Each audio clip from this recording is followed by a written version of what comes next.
हम तोरा के समझावतन। हाँ?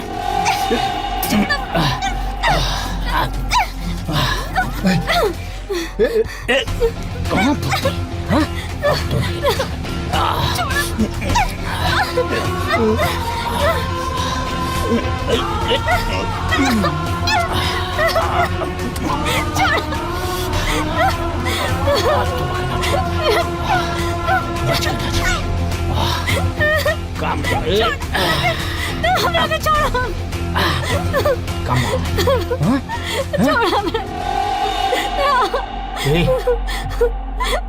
जवन कहता नहीं ना, चुपचाप कर, हम सीधा ठोक दे। ओहो, तोरा के ना, तोर बहिन और जीजा दोनों को ठोक दे। ना तो चुपचाप जवन कहता रे वो कर, समझ ले। का करे? हाँ, ई भइल न बात। एकदम सीधा साधा खूबसूरत लड़की नियन, जैसे नहाए के टाइम जाला ना, नहाए खातिर वैसे ही तू अपन पूरा कपड़ा निकाल के खूबसूरत बदन के दिखा दे, और हम तोहरा के सिर्फ देखब, कुछो ना करो। कसम से दिख दिख। पक्का? हाँ पक्का।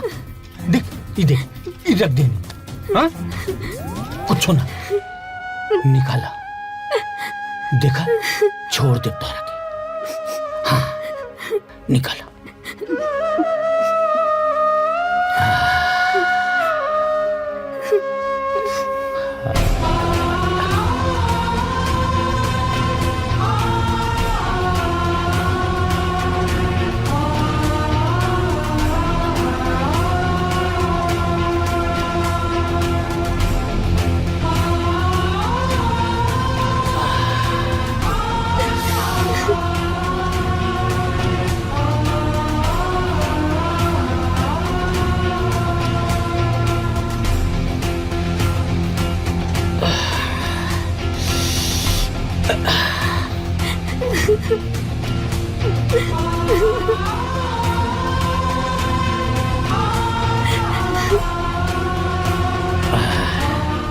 भगवान भी कितना खूबसूरत तोरा के बनौले बाड़े।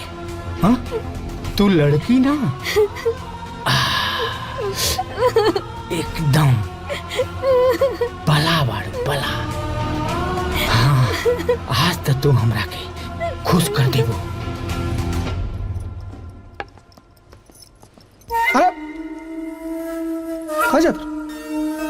मुनि जा अंदर। कहाँ गए लल्लू? बाजार। बहुत टाइम लगा दलू, हम कब से जोर रहल बानी। काहे कुछ मंगावे के रहेगा? मंगावे के ना, बस ऐसे ही। सलोनी? ई सलोनी काहे रोवतिया? छोट बच्ची बा, दीवार पे छिपकली काकरोच देख ले लो, रो बस। ई पैसा के बंदर? हाँ, के बंदर? मुन्ना बाबू, हमार ग्राहक। कहा? तू बेटी सामान सलोनी के भी बेच देला? तनी को शर्म ना लगल तोरा के? हाँ? तू ऊपर मत जाइए, हमार ग्राहक की मत खराब कर।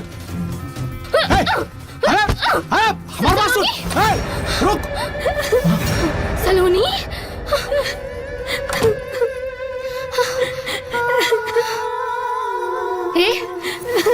अपन जिंदगी से प्यार बना तो भाग यहाँ से।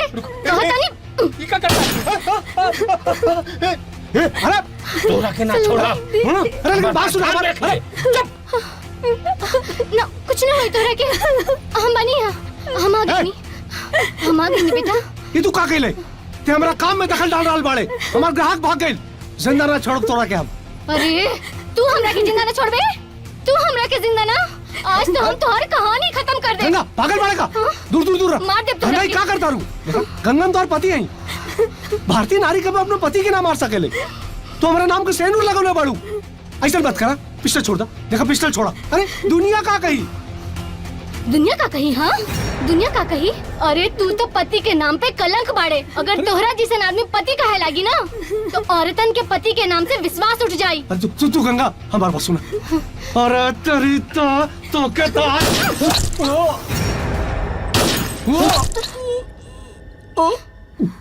तू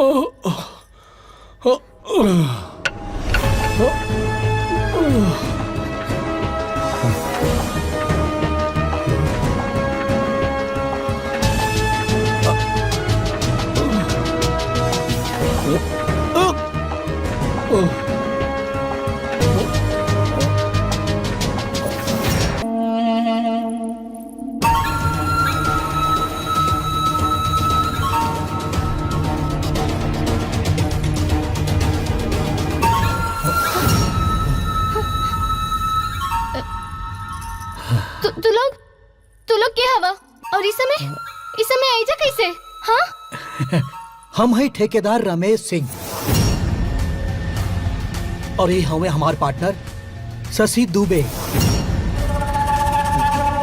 आज के रात तो हमने के पत्नी बाड़ू, यानी हमने आज के रात तोहरा साथे सुहागरात मनाई। ए, अपन बकवास बंद कर। हाँ?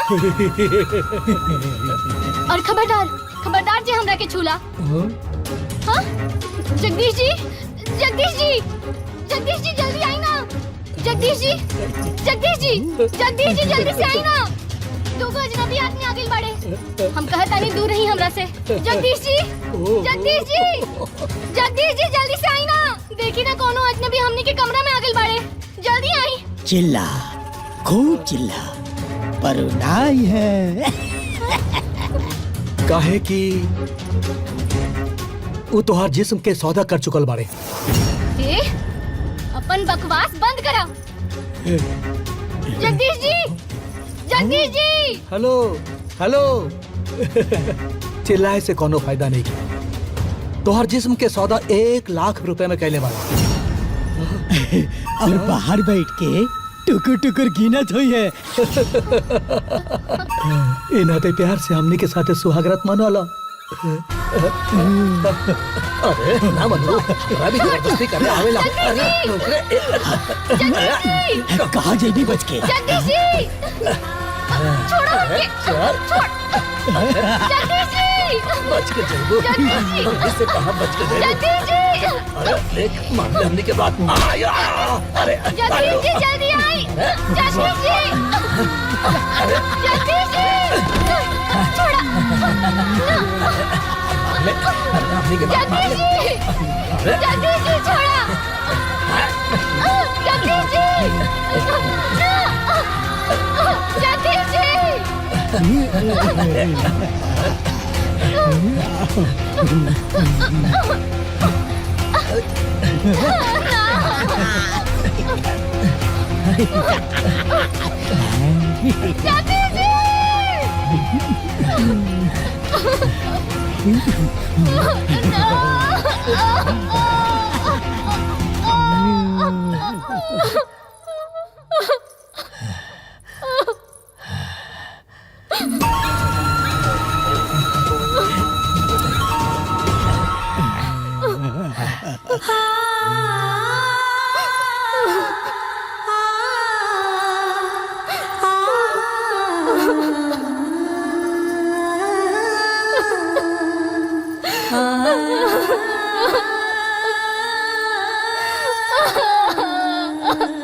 वादा कर हमरा से, तू हमार बेटी के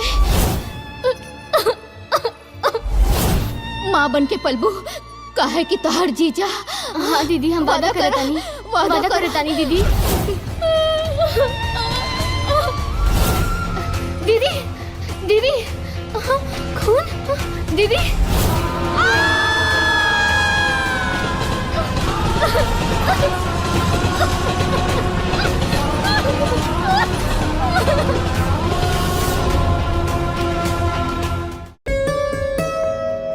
बाबूजी चाय लें। माई दा। अब तो जा बेटी। ठीक बा। गंगा के माई अब वो गंगा के शादी कर देवे के चाहता नहीं। अगला साल हमू रिटायर हो जाब। रउआ तो ये बात ठीक कहता नहीं, लेकिन यह मामला में गंगा से एक बार बात कर लेती तो ठीक रही। अरे का बात करता हूँ, तुम्हार बाबूजी तोरा से पूछले रहने का? अरे वो घड़ी के जमाना कुछ और रहे, यही चक्कर में हमने अपन एक लड़की खो देले बानी जा। कहीं गंगा के। सबसे पहले तो अपना जबान से हमरा सामने मधु के नाम लिहल बंद करा। अरे वो मर गई हमरा खातिर, बुझ लो। का बात बा बाबूजी, काहे चिल्लात बानी? अरे बेटी, जब हम कह चुकल बानी कि मधु हमरा खातिर मर चुकल बिया, एकरा बावजूद तोहरा माई के दिमाग में बात घुसते नहीं खे।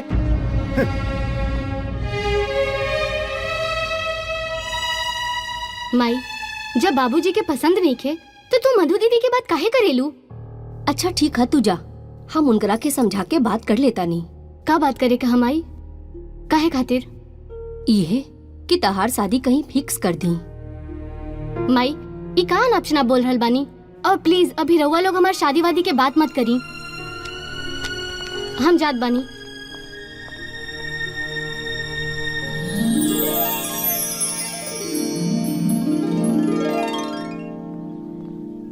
गंगा, तू इतना टेंशन में काहे बाड़ू? हमार माई बाबूजी हमार शादी करावे के चाहताड़े।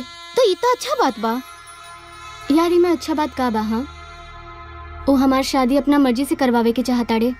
वो लोगन के अभी कैलाश के बारे में पता नहीं थे। जब वो लोगन के पता चली ना तो हमरा घर में भूचाल आ जाई। और कारण हमार दीदी बाड़ी, वो अपना मर्जी से शादी कर ले रहली। आज ही बात के 5 साल हो गई, लेकिन हमार बाबूजी अभी ले दीदी के माफ नहीं की कइले। और जैसे हमार बाबूजी के कैलाश के बारे में पता चली ना, न जाने का हुई। एक तरफ कैलाश के प्यार है और दूसरी तरफ बाबूजी के फैसला।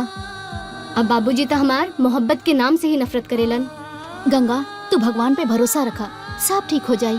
और अब ही तू राम कथा कैलाश के मत बता दी है, वरना ओकर दिल टूट जाई। ठीक बा?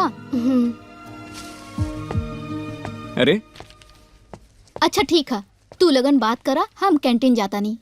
ठीक बा? गंगा, आज हम बहुत खुश बानी। काहे? कोनो लॉटरी लागल बा का?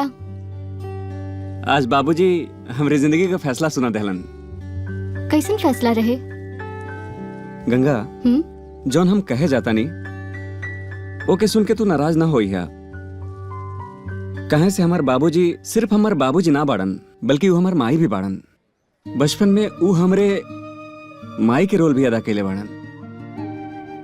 जवानी में वो दूसर शादी भी ना कैलन, कहे से कि कोनो सौतेली माँ भी हमरा के वो प्यार ना दे सकत रहे। यही से अपन पूरा जिंदगी बैरागी में काट देना। अब तू इतना कहानी मत बनावा, हमारे दिल के धड़कन मत बढ़ावा। साफ साफ बतावा ना की बात का बा। गंगा, इस शहर के सबसे रईस आदमी बांके बिहारी के बेटी से वो हमार शादी तय कर दिले हवा। वाह, ये तो बहुत खुशी के बात है। हमरा के तो पहले से ही शक रहे कि अमीर लोगन के अंदर दिल नाम के कौनो चीज ना होला। वो हर चीज के दौलत के तराजू से ही तौले ले। लेकिन हमरा की यकीन रहे कि हमारे कैलाश ऐसा ना हो सकेला। गंगा, हम तोहरा आंख में आंसू ना देख सके नहीं। जिंदगी भर हमरा आंख में आंसू देके नौटंकी करत आड़ा। अरे तू पूरा बात सुन लू ना और रोए लगलू। बचल का बा सुने खातिर बोला? अरे बचल बा, और ऊ बात ई बा कि बाबूजी शादी के बात करत रहलन, लेकिन हमार फैसला ई बा कि हम शादी करब तो सिर्फ गंगा से, ना तब उम्र भर कुंवारा रहब। फिर? अरे फिर का? फिर बाबूजी के हमार फैसला माने के पड़ल। और ऊ शाम के तोहरा से मिले जा रहल बानन। खबरदार जो दोबारा हमरा साथी से मजाक किला तो हर गंगा जीते जी मर जाई। अरे मरे तोहार दुश्मन। अरे कैसन बात करता तू ये? अच्छा सुना, ये खुशी के मौका पे एगो किस दे दा। जब देत रहली तब तक कहला कि शादी के बाद देव, शादी के बाद लेब। अब सब कुछ शादी के बाद हुई। चला।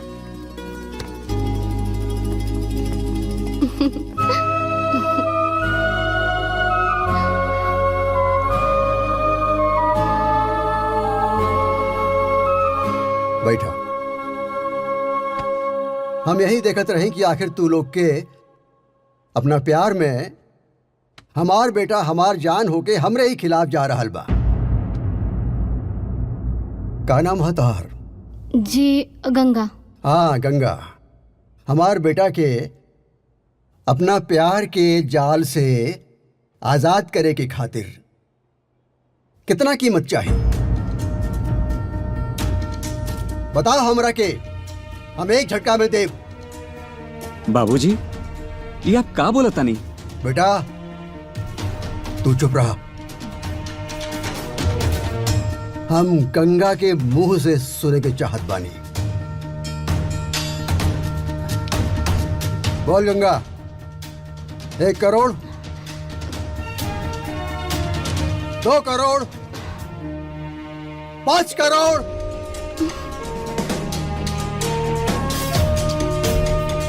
बस 5 करोड़? 5 करोड़ कीमत बराउर बेटा के? ई जान के हमरा के बहुत आश्चर्य भइल। हमरा के तो लागत रहे कि राउर हैसियत कम से कम 100 करोड़ के होखी। गंगा। कैलाश तो चुप रहा। तो हर बाबूजी सही कह रहल बाड़े। ई फैसला हमरा और उनके बीच में होखी।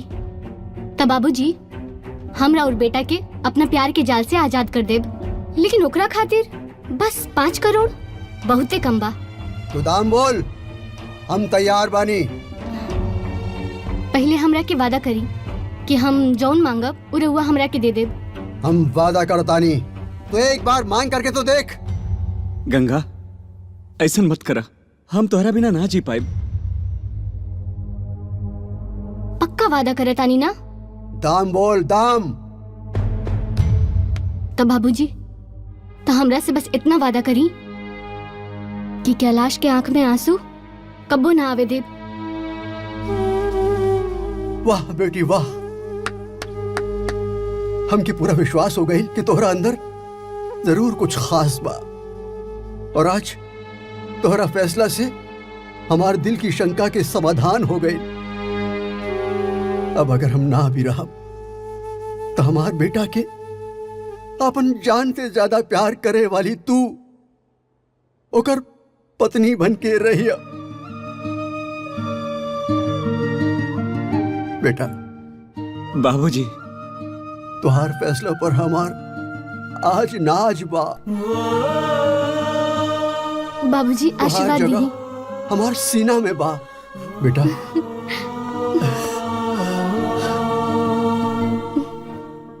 और सुना, अपन माई बाप से बात करके हमने टाइम दे दिया। शादी के बात करे खातिर हम तोरा घरे खुद आए। जी बाबूजी। बेटा। जी बाबूजी। ई गंगा के अब घर छोड़ के आवा। जा जा बेटा जा।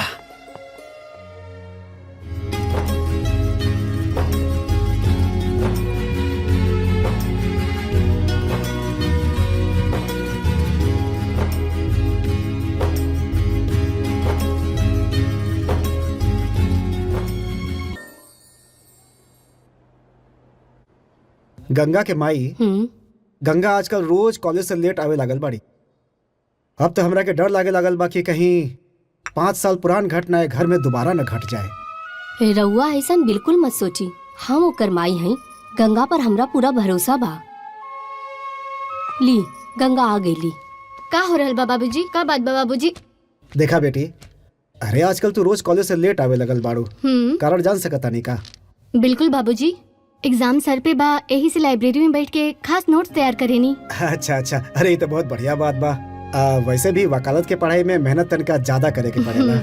गंगा बेटी, का तू हाथ मुंह धोला, हम खाना लगा देता नहीं। हाँ हाँ जा बेटी। ठीक बा माई। जा गंगा के खाना खिला दा। ठीक बा। अरे वाह माई, आज तो हमारे पसंद की सब्जी बनवले बाड़ू। खा ला बेटी। गंगा, आजकल तोहर बाबूजी बड़ा चिंता में रहेलन। जौन काम तोहर दीदी कैली, कहीं ऊ काम तू मत करता बेटी।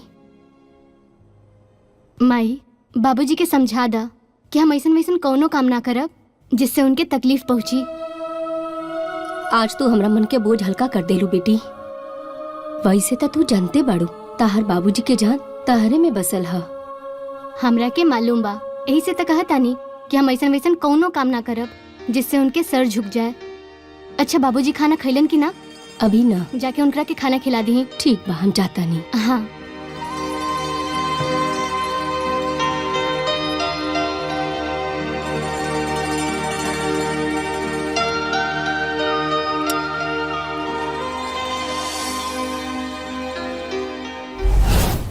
प्रणाम बाबूजी।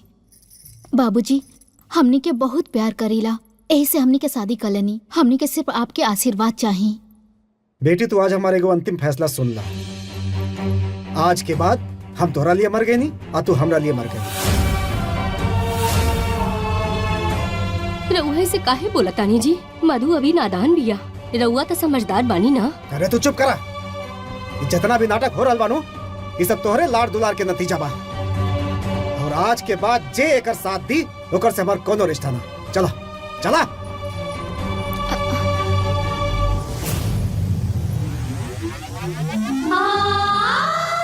दीदी,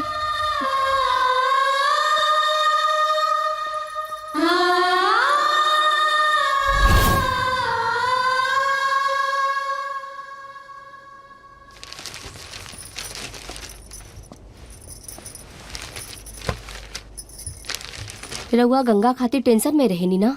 अब बिल्कुल निश्चिंत रही। हम अभी गंगा से सब साफ साफ पूछ के आवतानी।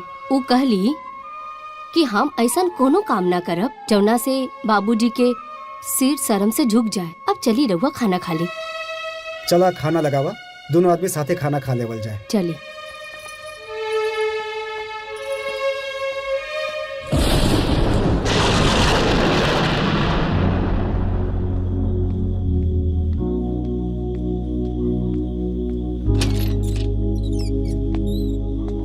साहब आप तो बिल्कुल भीग गई बनी। हाँ अब हाँ।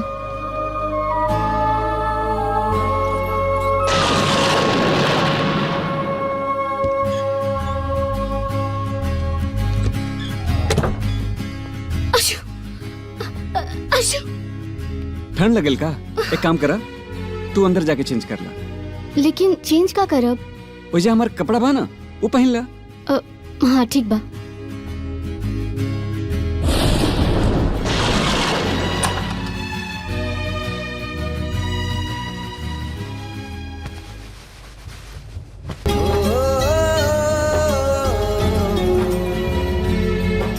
ऐसे का देख रहल बाड़ा? तो इतना खूबसूरत बड़ू हमरा आज तक पता ना रहे। इतना तारीफ कैला के कौनो जरूरत नहीं है, कुछ ना भेटाई।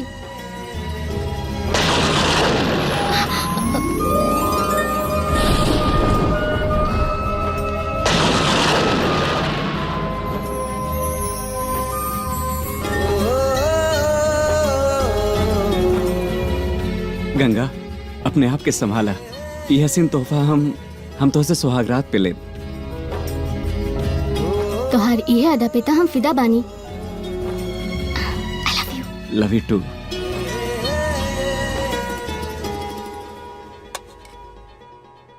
कहो इतना रात हो गई, गंगा भी लेना ही एली। हम ओकरा फोन कैले रही, बाकी ओकर मोबाइल स्विच ऑफ बतावत रहे।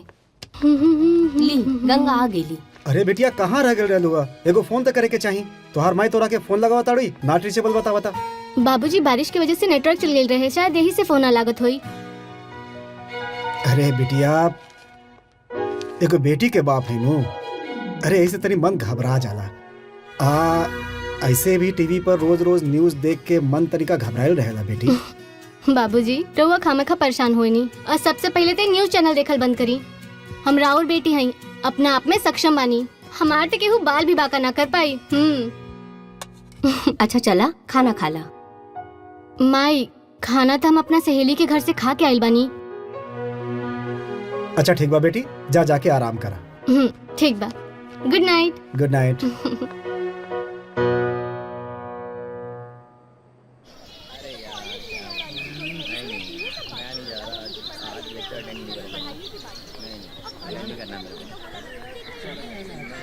यार सुनीता तू ठीक कहत रहलू हा, कैलाश और लड़कन से हटके हा। तो के कैसे पता चलल? अरे कल जब हम कॉलेज से गए रहनी तो बारिश तो होत रहे, तो हम पूरी तरह भीग गए रहनी। हाँ कल तो हम भी पूरा तरह भीग गई रहनी। फिर आगे का भाई? ओकरा बाद हम कैलाश के घर गए रहनी कि हमार कपड़ा थोड़ा सूख जाए। फिर का भइल?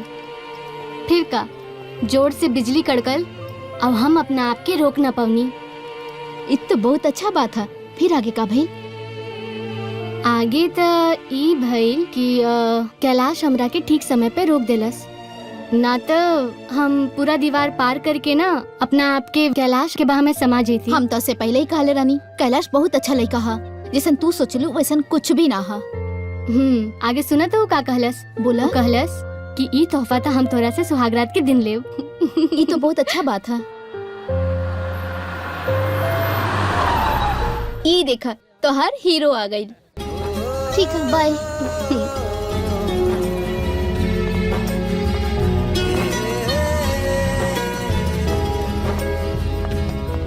हाय। हाय। कल तू लेट हो गेल रहलू त तोहार मम्मी पापा डांटत हुई तोहरा के? हाँ डांट तो पड़ल, लेकिन हम अपना माई के सब कुछ सच सच बता देनी। का बतेलू है?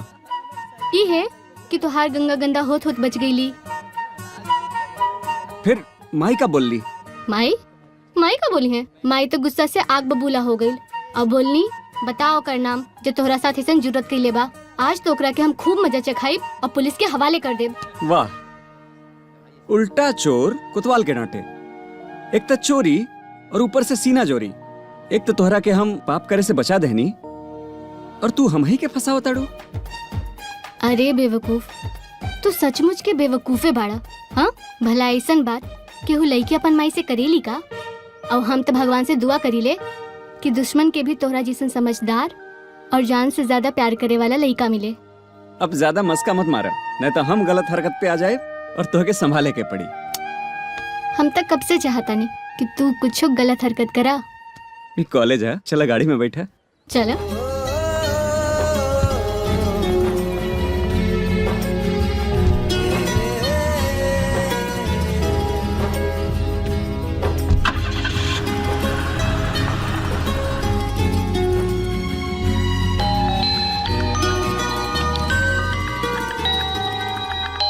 माधुरी दी। हेलो। हाँ दीदी।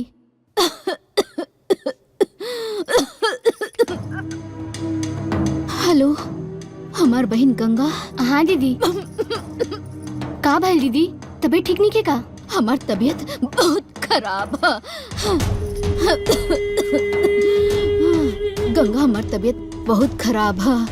अभी हमरा पास कोई नहीं खे। दीदी ज्यादा तबीयत खराब बा का? गंगा तू हमरा पास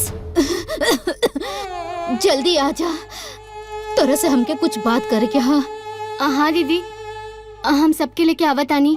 तू अपन ख्याल रखा, हम आवत आनी। आजा गंगा आजा। बाबूजी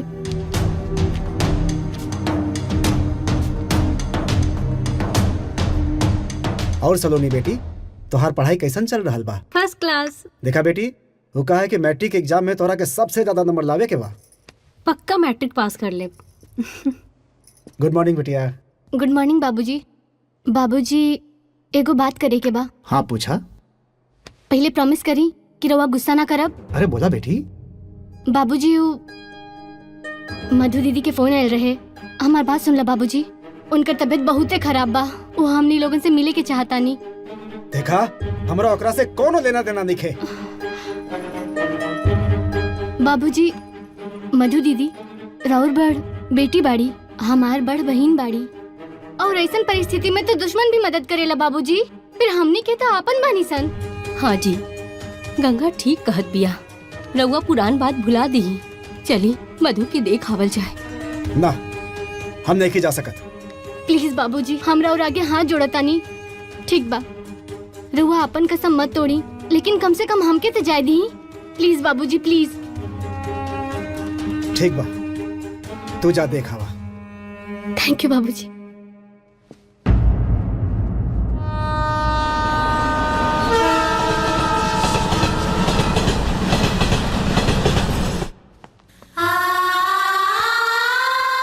दीदी कैसन बाड़ो दीदी? गंगा हमार का बहन हो गई तोहरा के? गंगा हमार बहन आ गइलू तू। अब सब ठीक हो जाए। चिंता मत करा दीदी, हम अभी डॉक्टर के बुलावतानी। हाँ ना गंगा, बहुत देर हो चुकल है। अब कुछ नहीं हो सकत। ऐसन कहे कहत बाड़ू? हमारे पास समय नहीं है। हम जो भी कहब ओके ध्यान से सुनिए। हाँ दीदी बोला।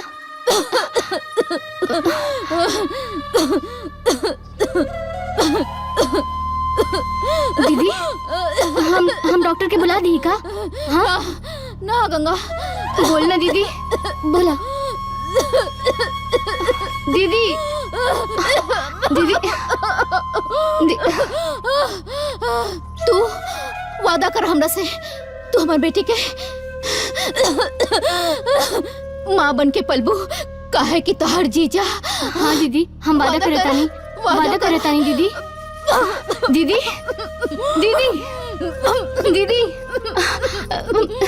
मन्नी दीदी दीदी हम डॉक्टर के बुलावतानी। दीदी दीदी खून। दीदी दीदी दीदी दीदी दीदी। अरे मधु, अरे ये क्या हो गई? जीजा जी। अरे हमरा के छोड़ के चल गई। अब हम केकरे सहारे जिया?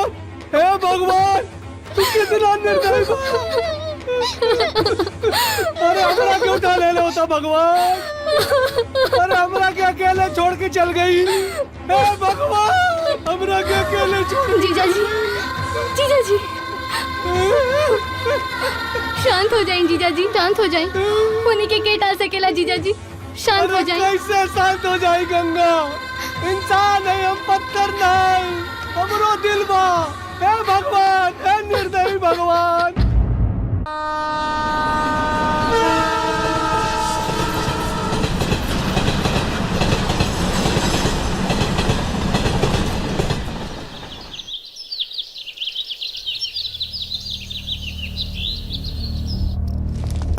अरे अरे सब खत्म अरे हो दमाजी, गए बाबूजी। उठी उठी उठी, कहाँ हो गए? उठी। सब खत्म हो गए बाबूजी। हम अकेल रह गए नहीं बाबूजी। मधु हमनी के छोड़ के चल गई। हे भगवान, ओकरा जगह हमरा के उठा ले रहते ना बाबूजी। हम का करी? ये छोटी सी बच्ची के देख के तरस आ रहल बा बाबूजी। रुपया पैसा का कोनो कमी नहीं के, लेकिन मतारी के बिना के पाली एकरा के। हे भगवान, ई का कैला तू? बहुत निर्दयी बा, हमरा के उठा ले रहता। देखिए, ऐसा ना बोले के चाहिए दामाद जी। अब होने के टाल सकेला? ऊपर वाले के जे मंजूर रहे वो भैले में रउआ के कोनो दोष नहीं खे। अरे दामाद जी, नियति पर केकरो जोड़ न चलेला जे चली। ना ना ना बाबूजी, ये सब का हम ही जिम्मेदार बानी। हमरा के मारी बाबूजी, हम सब हम ही जिम्मेदार बानी। इन सब के हम गुनहगार बानी। हमरा के मारी। अरे दामाद जी, जीजा मारी हमरा के। जी, जीजा जी, हमरा के मारी। जीजा जी शांत हो जाएं जीजा जी, जीजा जी शांत हो जाए रउआ, शांत हो जाए। अरे सारा पुराना बात भूल जाए। अरे जे हो गए से हो गए। अरे गंगा बेटी, ले जा इनकरा के, ले जा बेटी। चलें खाना जीजा पानी जी, पूछा इनकरा के। चलें जीजा जी, चलें चलें। आवा आवा मुनी, चला।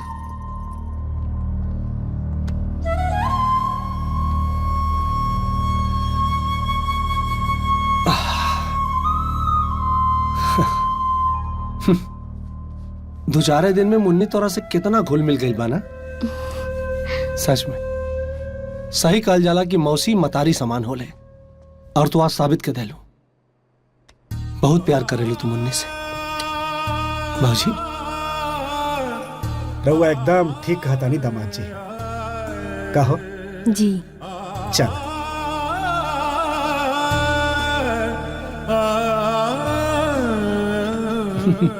का बेटा?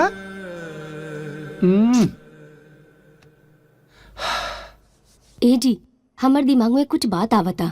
बोला। देखा तानी 2-4 दिन में मुन्नी गंगा से कितना घुल मिल गई बिया। लगाता कि गंगा ही ओकर माई बिया। बात तो तू ठीक कहा ताड़ू। त काहे न गंगा के शादी दोबारा दामाद जी से कर दियल जाओ। पता न सौतेली माई कैसन आई। तोहरे बात में दम तो बा, लेकिन ए मामले में गंगा के राय लेहल भी बहुत जरूरी बा। ई लिही चाय। माई चाय पी ली। हाँ रुका गंगा, तोरा से जरूरी बात करे के बा। हाँ माई बोला, का बात बा? बेटी गंगा, हमनी के देखा तानी कि मुन्नी तोरा से बहुत घुल मिल गई बिया। ऐसन घुल मिल गई बिया कि वो मतलब अपना माई के भी भूल गई बिया। हाँ सही कहा तानी बाबूजी। बेटी तो हमार तोहर माई के मन बानू कि तू दामाद जी से शादी कर ला।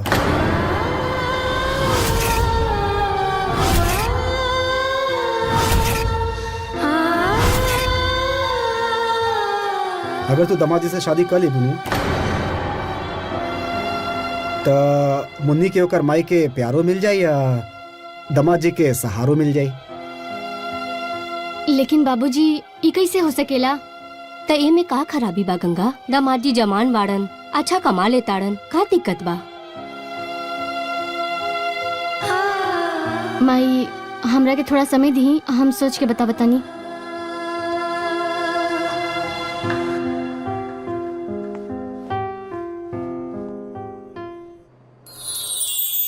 गंगा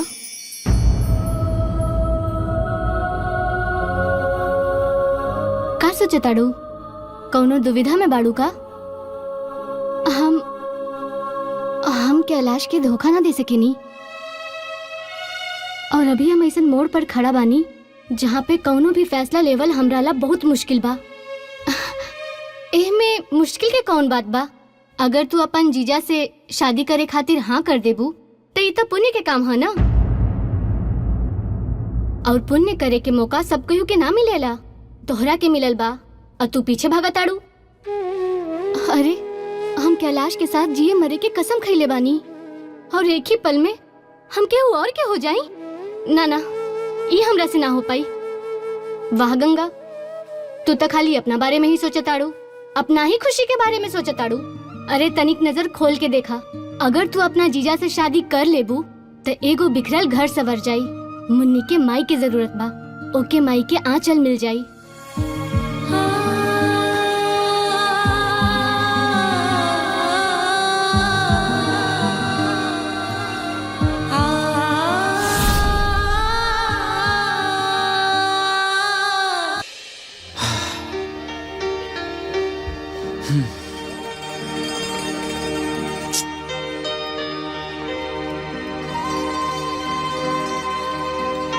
कंप्लीट कर ले वो तो अच्छा रही। कंप्लीट कर ले। हाँ ठीक बा। अरे सुनीता। हेलो, चलो ठीक बा। Bye bye. यार गंगा बहुत दिन से दिखाई नहीं देताड़ी, कुछ प्रॉब्लम बा का? कॉलेज भी ना आवताड़ी? हाँ गंगा के बहन अभी दुनिया में ना रहली, यही से वो बहुत परेशान बाड़ी और वो आजकल केहू से भी सही से बात ना करेली। उनके बोला ना कि हम बहुत परेशान बानी और उनसे बात कर चाहता नहीं। ठीक है, हम ओके तोहरा घरे भेज दे तो तू उससे बात कर लिहा। ठीक है, ओके बाय।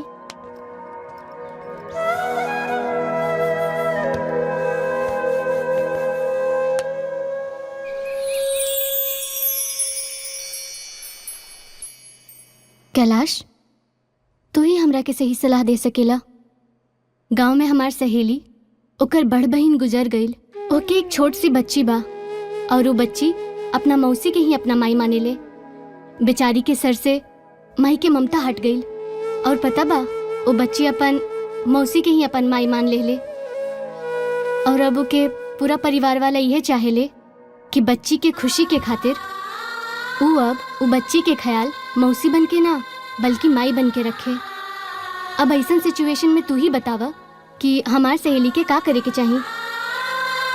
गंगा, हमरा हिसाब से घर वालन के और बच्ची के खुशी के खातिर तहरा सहेली के ओकरे माई का प्यार देवे खातिर तैयार हो जाए के चाहिए।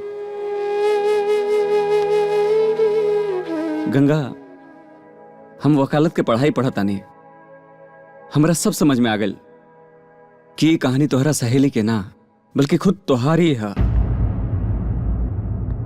हाँ कैलाश, ये कहानी हमरे है, लेकिन हमारी हिम्मत ना रहे कि हम तोहरा से बता पाई। गंगा, हमार बात माना और अपने जीजा से शादी कर ला। कैलाश, गंगा, मिलन के नाम ही प्यार ना होला, बल्कि जुदाई के दूसरा नाम भी प्यार ही होला। हम तोहरा याद के सहारे अपन जिंदगी जी ले। जा गंगा।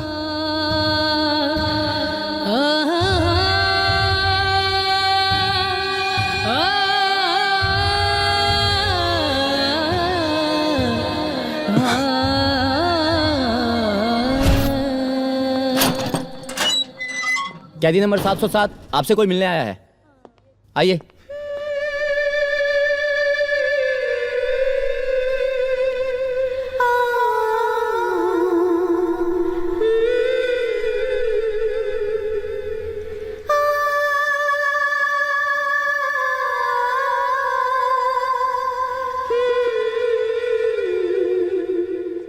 घनश्याम जी, आप चिंता ना करिए, मैं आपकी बेटी को इंसाफ दिलाऊंगा।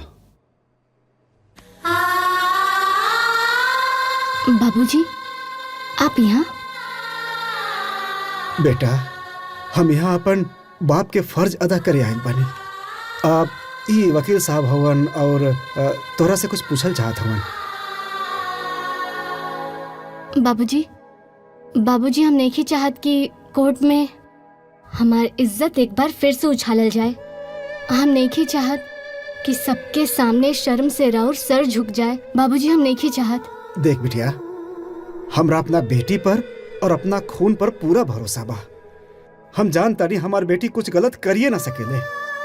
घनश्याम जी, हाँ, मैं चाहता हूँ कि आप थोड़ी देर के लिए बाहर चले जाएं, ताकि गंगा जी से केस के बारे में मैं सच्चाई जान सकूं।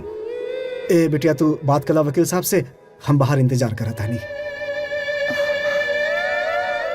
गंगा जी, बैठिए प्लीज, बैठिए। गंगा जी, आपका वकील होने के नाते मैं आपसे रिक्वेस्ट करता हूं, प्लीज आप मुझे सारी बातें सच सच बताइए, ताकि मैं आपको इंसाफ दिला सकूं। आखिर ऐसी कौन सी वजह है कि आप बेगुनाह होते हुए भी आप ये केस नहीं लड़ना चाहती? वकील साहब, हम बस ये केस में अपन छोट बहन के नाम नहीं खिलावल चाहत। हम बस अपन बहन के जिंदगी बचा रहल बानी और कुछ ना। हाँ, वो तो ठीक है, पर आप पूरी बात तो मुझे बताइए।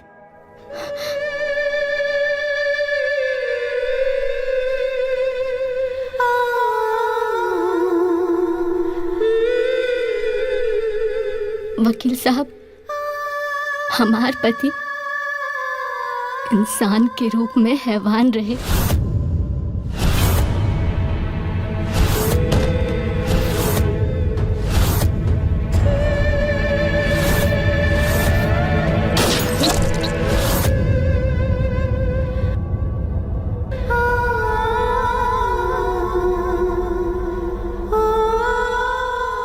ठीक है गंगा जी, मैं कोशिश करूंगा कि आपकी छोटी बहन इस केस में नाम ना आए। कैदी नंबर 707, चलिए, आपके मिलने का समय खत्म हुआ।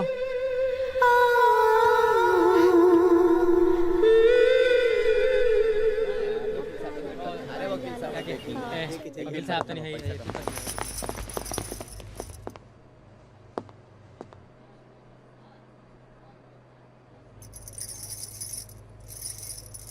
आज की कार्रवाई शुरू की जाए।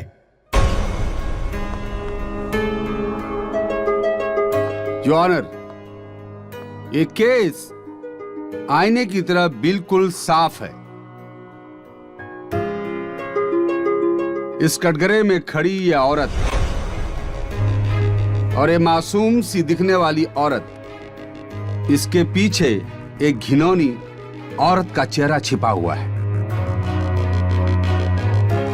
तो इसकी सच्चाई जानने के बाद अदालत में बैठा हुआ हर आदमी इससे इसको घिन आने लगेगी।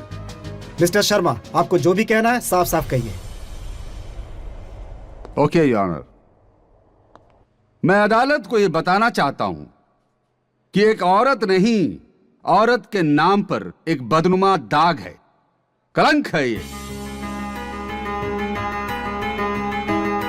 इसने जो हरकत की है, जो कुछ इसने किया है, वो समाज में रहने लायक नहीं है। मिस्टर शर्मा, गंगा पर लगे हुए इल्जाम को पहले आप साबित करिए, फिर मुजरिम कहिए। मैं अदालत से माफी चाहता हूं जज साहब। देखिए, मैं फिर दोहराना चाहता हूं कि ये केस आईने की तरह साफ है, क्रिस्टल क्लियर है। इस औरत ने सोच समझकर पूरी होशो हवास में एक साजिश के तहत अपने पति का कत्ल किया है।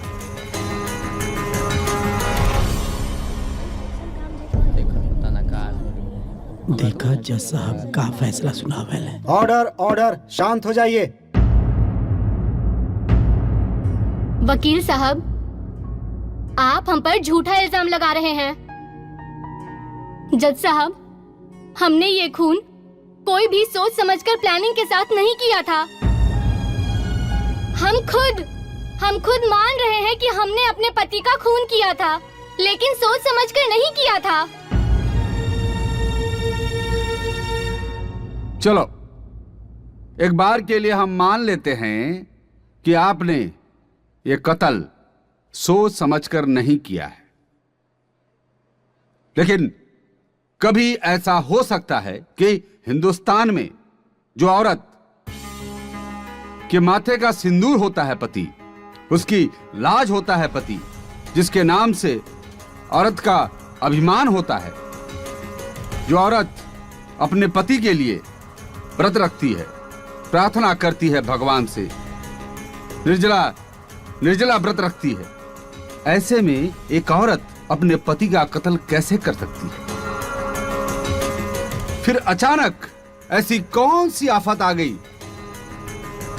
जिससे इनको यह कदम उठाना पड़ा? हुआ यूं कि इनके पति सीधे साधे और शरीफ इंसान थे, और ये इनके गैर मर्दों के साथ इनके संबंध थे।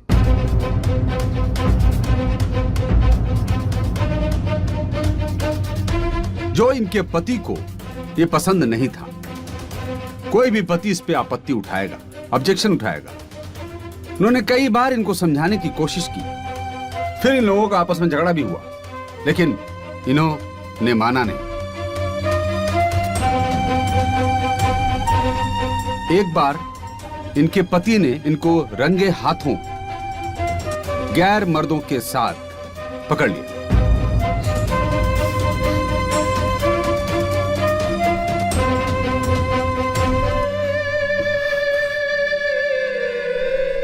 उस दिन इनकी कहासुनी हुई, हाथापाई हुई। मौका देखकर गंगा देवी ने अपने पति को पिस्तौल से उड़ा दिया। तो ये सोची समझी और प्लानिंग के साथ की गई हत्या है। झूठ है, झूठ बोल रहे हैं आप वकील साहब। जज साहब, वकील साहब जो भी इल्जाम लगा रहे हैं हम पर, वो सारे झूठ है, बेबुनियाद है। ऐसा बिल्कुल नहीं है जज साहब, मैं बदचलन औरत नहीं हूँ वकील साहब। शादी के बाद मैंने सपने में भी कभी किसी गैर मर्द के बारे में नहीं सोचा। फिर भी मैं भी आम लड़कियों की तरह यही सोचती रही कि शादी के बाद जैसे हर लड़की खुश रहती है, मैं भी खुश रहूंगी। मायके में एक लड़की को यही सिखाया जाता है कि जब वो मायके में रहती है तो उसकी रक्षा उसका भाई, उसका पिता करता है, और शादी के बाद जब वो लड़की ससुराल जाती है जज साहब तो उसकी रक्षा उसका पति करता है,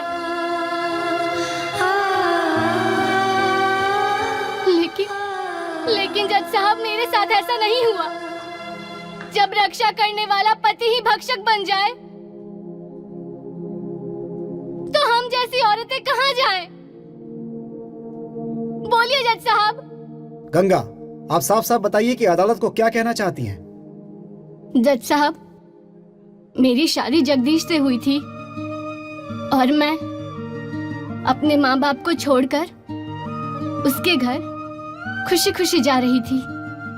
हर लड़की की तरह मेरा भी सपना था कि मैं अपने ससुराल, अपने पति का, सबका ख्याल रखूं। और जैसे कि हर लड़की सुहाग रात में अपने पति का इंतजार करती है, वैसे मैं भी जज साहब जगदीश का इंतजार कर रही थी।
तू लोग क्या हवा और इस समय आईजा कैसे? हाँ, हम हैं ठेकेदार रमेश सिंह और ये हमें हमारे पार्टनर शशि दुबे। आज के रात तो हमने के पत्नी बाड़ू, यानी हमने आज के रात तोहरा साथे सुहागरात मनाई। ए, अपन बकवास बंद कर। हाँ? और खबरदार जी हमरा के छूला। हाँ? जगदीश जी जल्दी आई ना। जगदीश जी जल्दी से आई ना। दूगो अजनबी आदमी आगे बढ़े, हम कहता नहीं दूर रही हमरा से। जगदीश जी जल्दी से आई ना। देखी ना कोनो अजनबी हमनी के कमरा में आगे बढ़े, जल्दी आई। चिल्ला, खूब चिल्ला, पर नाई है। काहे कि वो तोहार जिस्म के सौदा कर चुकल बाड़े। अपन बकवास बंद करा। जगदीश जी। हेलो चिल्लाए से कोनो फायदा नहीं की। तोहार जिस्म के सौदा 1 लाख रुपए में कैले बाड़े। और बाहर बैठ के टुकुर गिनत हुई है। ए नाते प्यार से हमने के साथ सुहागरात मनाला। अरे ना मनु, अभी जबरदस्ती करने आवेला। कहाँ जेबी बच के? जगदीश जी छोड़ो हमके। जगदीश जी बच के जाइबो। इससे कहाँ बच के जाइबो? जगदीश जी, अरे देख मामले हमने के बाद आया। अरे जगदीश जी जल्दी आई। जगदीश जी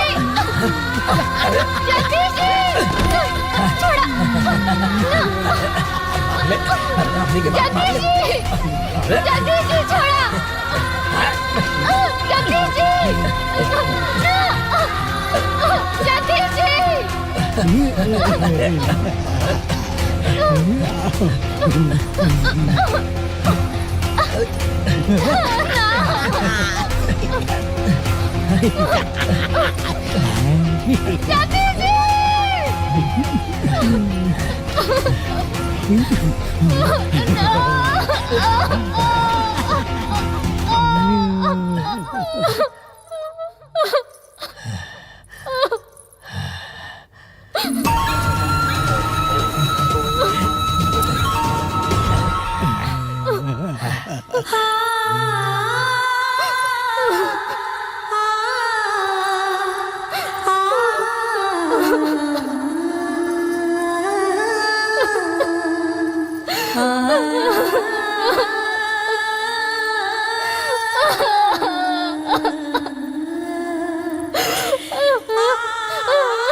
वादा कर हमरा से, तू हमार बेटी के माँ बन के पलबू, काहे कि तोहर जीजा। हाँ दीदी, हम वादा करतानी, वादा करतानी दीदी। दीदी दीदी खून, दीदी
रुक।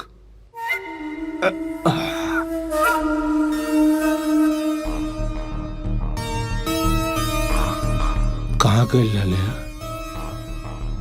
जान देवे? जान देवल इतना आसान नहीं के, और बहन भी गई रहे जान देवे, लेकिन ना दे बोलस। तोरा के पता है तोरा बहन से काहे बिया कैनी? पैसा खातिर 2-3 साल इंतजार कैनी, लेकिन जब वो पैसा ना दे बोलस तोर बाप ना तोरा बहन के धंधा पे लगा देनी।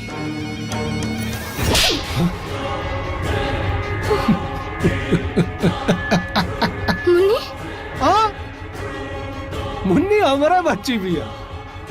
मुन्नी के पैदा भइला के बाद धंधा पे लगाऊनी, लेकिन जो तो कैले है ना, तोर बहनियों ये सब करत रहे लेकिन बहुत बहुत महान रहे तोर बहन। अपने तो गइल जा जा तोरा के हमारे पास सौंप गई। अरे हमके ना हमार बहन जैसे मत सोचिया कि सब कुछ बर्दाश्त करते रहब और हम वापस यही जाए ये खातिर आइल बानी, सिर्फ मुन्नी खातिर आइल बानी। और तू अपने आप के संभाल के रखा।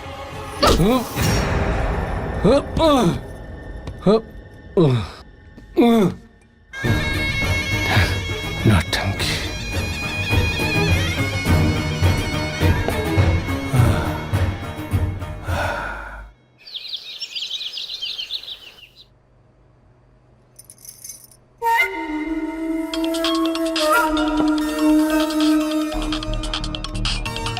अरे सासू माई का फोन।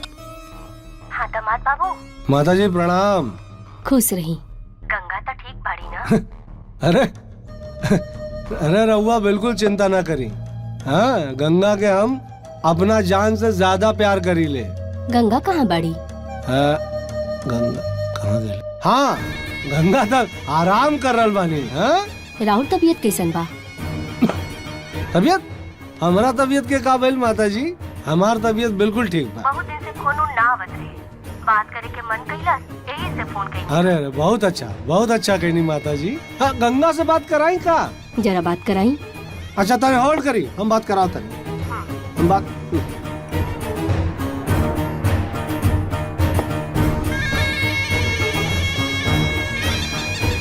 तोर माई का फोन है। हेलो माई प्रणाम। कैसन बाड़ू बेटी? ठीक बानी माई। ठीक बा। तू खुश तो बाड़ू ना?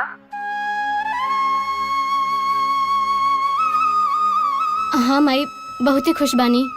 ठीक बा, यही जाने खातिर हम तहरा के फोन कैनी हा। चला रखा, बाद में हम तहरा के फोन करब। ठीक बा माई प्रणाम।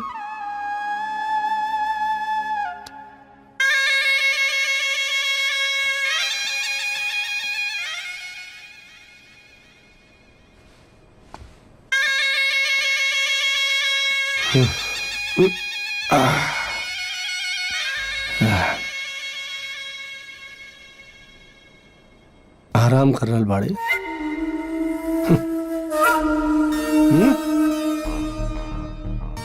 हमार बात सुन, आज दो कस्टमर आ रहा बाड़े। मोटा पार्टी या बढ़िया पैसा मिली। चुपचाप वो लोगन के खुश कह दिए, ढेर ड्रामा मत करिए।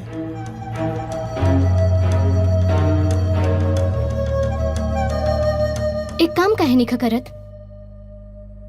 ज्यादा पैसा कमाए के बा तो ले चल के हमरा कोठा पे बेच दा। बेच देते, लेकिन कोठा पे कमीशन न देवे के पड़ेगी। हमरा के पूरा माल चाहिए, कमीशन बर्दाश्त ना होला। तोहरा जैसा नीच आदमी हम ना देखनी है। और देखबे भी ना। और ढेर नाटक मत कर, नहीं तब नहीं तो का? का करबा? तोर बहिनिया जौन बिटिया जन के गइल बा ना, ओकरा के ले जाके कोठा। तोहरा के ना का करता रे? मार छोड़। का कहला? का करता रे? का कहला तू? चला छोड़, मार। हम बहुत कमीना बानी। छोड़। कैसे बात बाड़ा? हां, अपन बेटी के खातिर भी ऐसन बात करेला? हम कुछ भी कर सकीले। ते हमरा के जानते ना, हम बहुत पागल बानी। हम पैसा खातिर कुछ भी कर सकीले। बेटी के काम क्यों कभी बेच दे? तू चल चल हमरा। छोड़ छोड़ हमरा के। छोड़ छोड़ चल छोड़ छोड़। जाओ अंदर जाओ। छोड़ जाओ।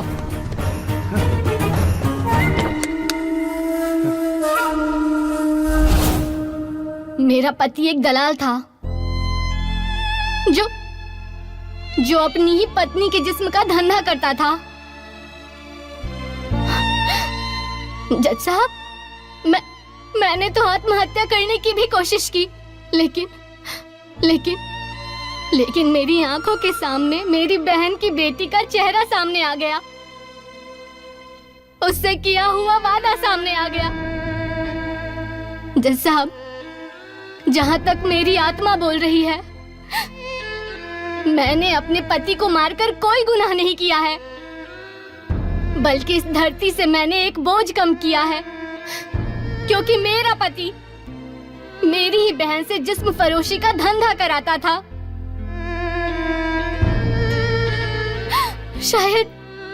शायद मेरी बहन में ये हिम्मत नहीं आ पाई। शायद वो डर गई थी जज साहब। शायद वो किसी को बता नहीं पाई, क्योंकि उसे डर था कि अगर वो बताती तो उसके माँ बाप की इज्जत सारे बाजार उछाली जाती।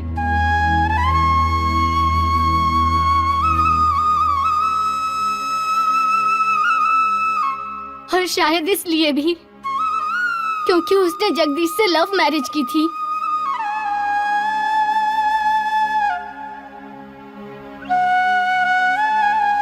हमारे घर वाले जज साहब इस बात से नाराज थे। शायद इस वजह से मेरी बहन ने अपना मुंह कभी नहीं खोला। बहुत शानदार। आपकी कहानी बहुत ही अच्छी है जो आपने सुनाई। इसमें पूरा इमोशन, सेंटिमेंट, ड्रामा, रुदन सब कुछ था। लेकिन अदालत कहानी सुनकर फैसला नहीं सुनाती। उसके लिए ठोस सबूत चाहिए और गवाह चाहिए। अगर ऐसा होता तो हिंदुस्तान में सारे खूनी, सारे गुनहगार अपनी अपनी मनगढ़ंत कहानियां सुनाकर छूट जाते। आप ये बताएं कि आपके पास कोई ठोस सबूत या गवाह है या नहीं? गंगा देवी, आप क्या अदालत को बताएंगी जब आपके साथ बलात्कार हुआ तो आपने पुलिस में एफआईआर क्यों दर्ज नहीं कराई?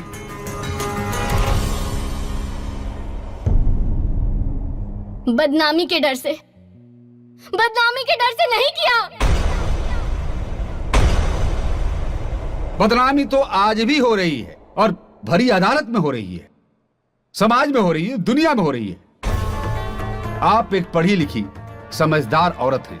अगर आपने एफआईआर दर्ज कराया होता, जगदीश और उसके दोस्तों के खिलाफ उनकी गिरफ्तारी हो चुकी होती, आप इन सब गुनाह से बच जाते। लेकिन आपने ऐसा नहीं किया। जज साहब, मैं गंगा देवी के पिताजी को कटघरे में बुलाना चाहता हूं। इजाजत है। घनश्याम जी, अदालत आपसे जानना चाहती है कि आप कैसे पिता हैं जो अपनी बेटी की शादी एक ऐसे इंसान से कर दी जो औरतों की दलाली करता था, मतलब जिस्म फरोशी का धंधा करता था। आपकी आत्मा, आपका ज़मीर कभी आपको खुद को जलील नहीं किया? अरे कम से कम अपने दुश्मन के साथ भी कोई ऐसा नहीं करता है। गंगा तो आपकी सगी बेटी थी।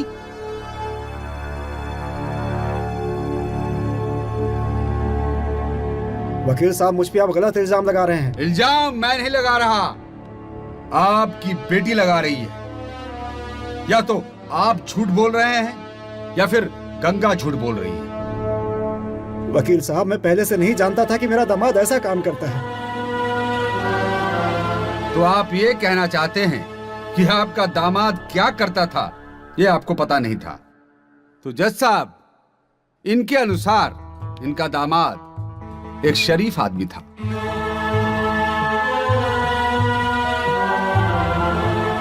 जज साहब, इस पॉइंट को नोट किया जाए। ऑब्जेक्शन माय लॉर्ड। मिस्टर शर्मा, गवाह को गुमराह कर रहे हैं। Objection over ruled. जज साहब, मैं अदालत को गुमराह करने की कोशिश नहीं कर रहा हूं।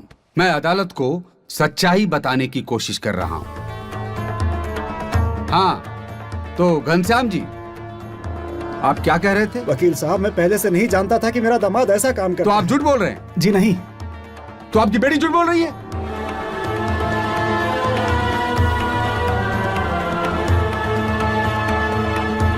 मैं माफी चाहता हूं जज साहब, मैं अदालत की कार्रवाई में रोक टोक कर रहा हूं, उसके लिए माफी चाहता हूं। लेकिन आप ये बताएंगे, आपकी बड़ी बेटी का वो जमाई था? जी। कभी आपकी बड़ी बेटी ने आपसे उसके बारे में कोई शिकायत की? नहीं वकील साहब। Point to be noted my lord. इनकी बड़ी बेटी ने कभी भी कोई शिकायत अपने पिता से नहीं की।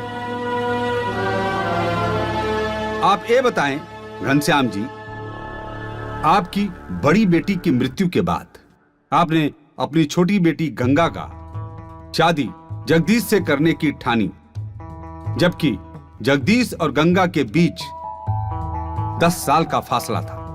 तो कोई दबाव ने आपने ऐसा किया या कोई जबरदस्ती थी आपके साथ? बताइए।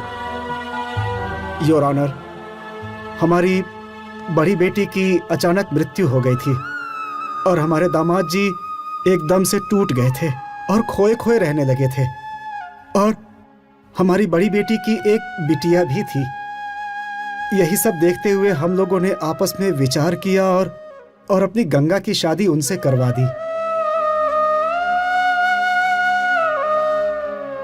मिलॉर्ड, मैं अदालत को बताना चाहता हूं कि जगदीश का खून गंगा देवी ने होशो हवास और पूरी तरह सोच समझकर साजिश के तहत की।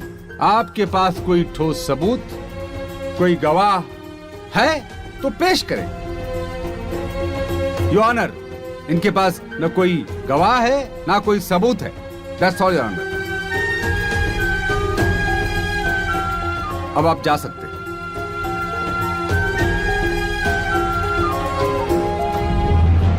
योर ऑनर, मैं काफी देर से मिस्टर शर्मा को कहते हुए सुन रहा हूं गवाह और सबूत के बारे में।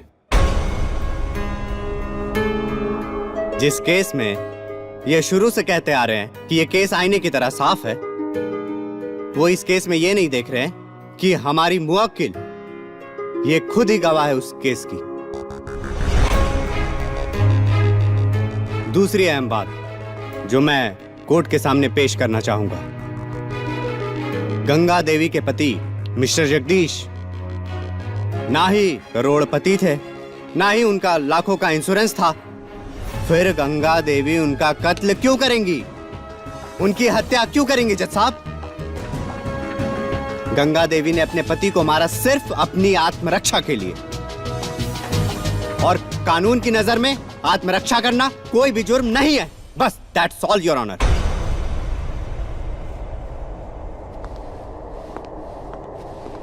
योर ऑनर, मैं अदालत के सामने एक ऐसा सबूत पेश करने जा रहा हूं जिसको देखकर यहां सब स्तब्ध हो जाएंगे। गंगा देवी इस शहर के मशहूर बिजनेसमैन का बेटा कैलाश को आप जानती हैं? बताइए। वकील साहब, उनका इस केस से कोई लेना देना नहीं है। लेना देना है।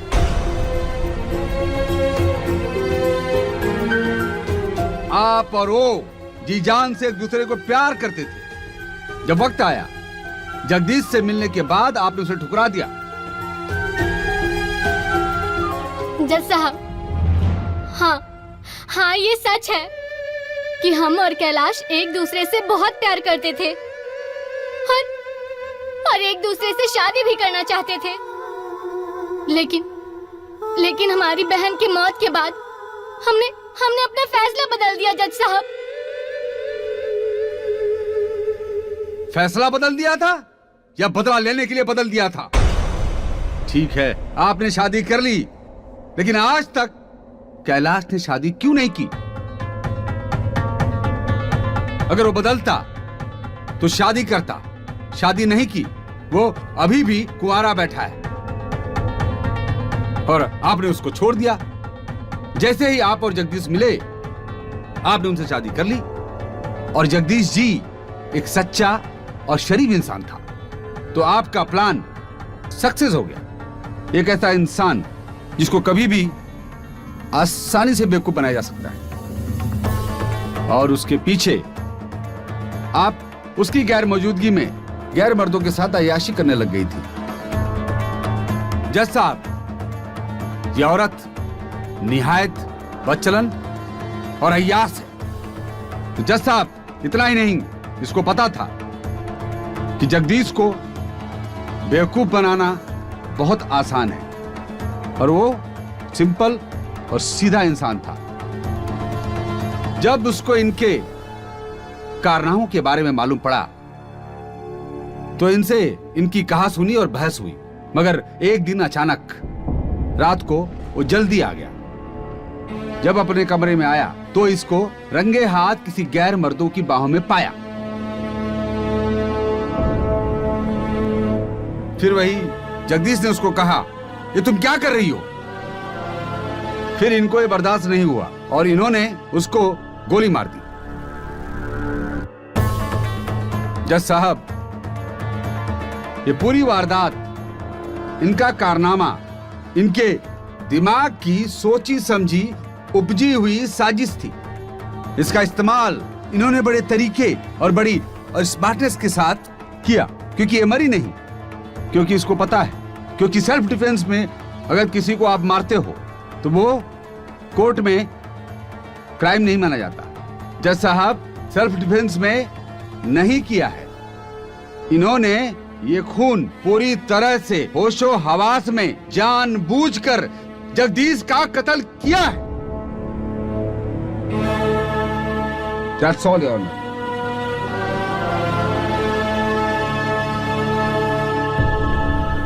जज साहब, इस केस को आईने की तरह साफ करने के लिए इस केस के कानूनी कार्रवाई में शामिल इंस्पेक्टर श्याम को मैं कटघरे में बुलाना चाहूंगा। इजाजत है। Thank you your honour.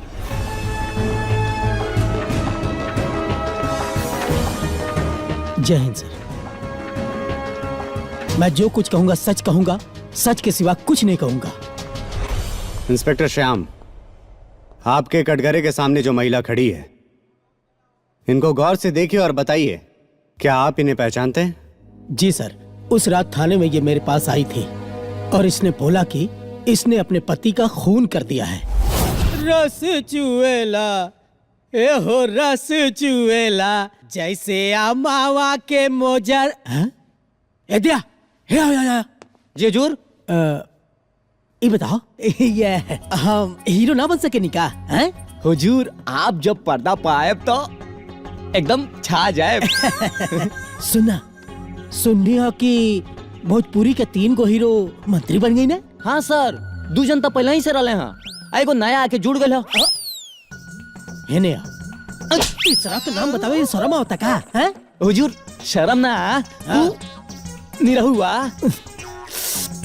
है ना हुजूर। हवलदार के हवलदार रहबे हैं? इज्जत से नाम ले, श्री दिनेश लाल यादव जी निरहुआ। हुजूर उता शॉर्टकट में बोल देनी है। शॉर्टकट के चक्कर में आज तक तो 10 साल से ना प्रमोशन ना भाई, इतना शॉर्टकट ना लगावल कर हरदम। रोज सही बोलता नहीं सर। वो देखी देखी, अरे इतना रात में केकर कत्ल करके आ रहल बाड़े?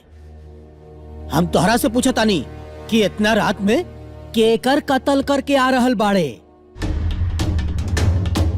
सर 1 मिनट। मैडम जी आई, बैठे आई।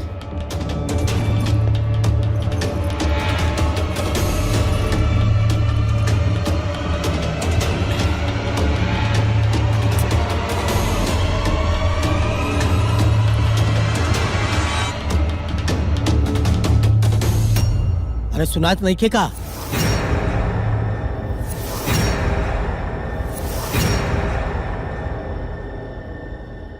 हम तोरा से पूछता नहीं, बतावा ना, केकर कत्ल करके आ रहल बाड़ू इतना रात में? इंस्पेक्टर साहब, जब केहू इंसान के ऊपर जुल्म बेइंतहा हो जाला त मजबूर होके ओके कानून के अपना हाथ में लेवे के पड़ेला। हम वैसन कैले बानी। हम अपना पति के खून करके आ रहल बानी। का? पति के मर लू? हाँ इंस्पेक्टर साहब, हम अपना पति के खून करके आ रहल बानी। देखा, हमरा बुझौनी ना बुझावा, हमरा साफ साफ बतावा कि तोर पति ऐसा का कैले रहे कि तू ओकर कत्ल कर देले? इंस्पेक्टर साहब, जब पति ही रक्षक की जगह अपनी पत्नी के भक्षक बन जाए तो औरतन के मजबूर होके हमरे जैसन बने के पड़ेला। देख, हमरा के डायलॉग मत सुना, हमरा के साफ साफ वारदात के बारे में बताओ। इंस्पेक्टर साहब, हम कोनो पेशेवर मुजरिम ना हई, ना ही पेशेवर कातिल हई। हमहू आम लड़की के जैसन सीधा साधा खुश रहे वाला लड़की हई। उनके जैसन भी हमार दिल में अरमान रहे कि हमार पति सिर्फ हमरा से प्यार करे, हमार सुख दुख में हर पल में हमार ख्याल रखे। देख, हमरा के डायलॉग मत सुना, हमरा के साफ साफ वारदात के बारे में बताओ।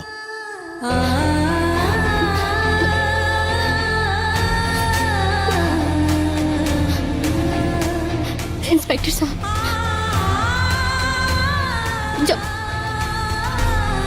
जब हम कॉलेज में रहनी ना,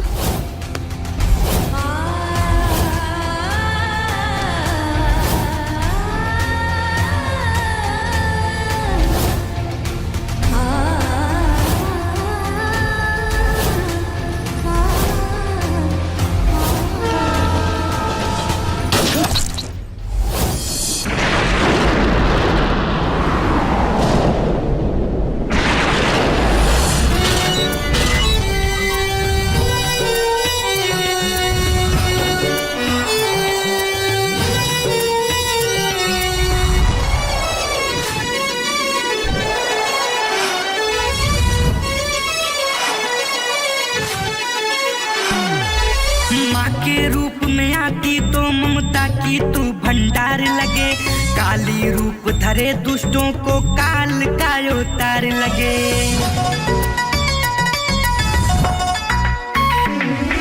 माँ के रूप में आती तो ममता की तू भंडार लगे।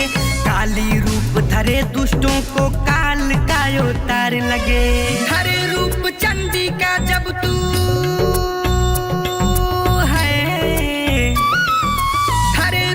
चंडी का जब तू थर थर कांपे ये जहां। जय हो नारी शक्ति, तेरा हर रूप है महान। जय हो नारी शक्ति, तेरा हर रूप है महान।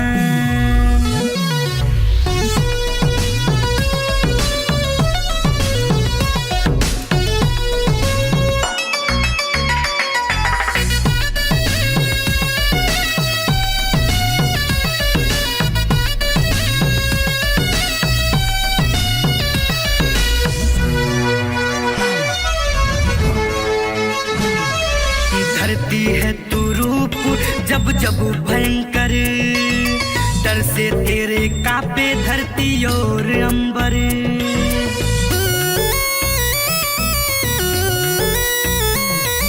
ना जाने कैसा है तेरा माया, कोई भी ना इसको समझ पाया। नाश करे या धर्मी का तू धर्मी का करती कल्याण। जय हो नारी शक्ति, तेरा हर रूप है महान। जय हो नारी शक्ति, तेरा हर रूप है महान।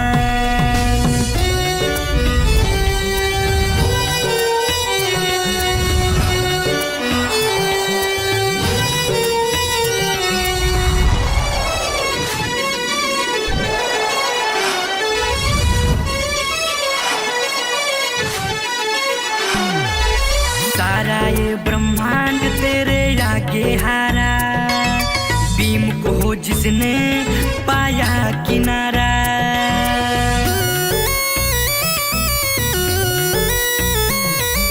तीनों लोक में नारी शक्ति निराली।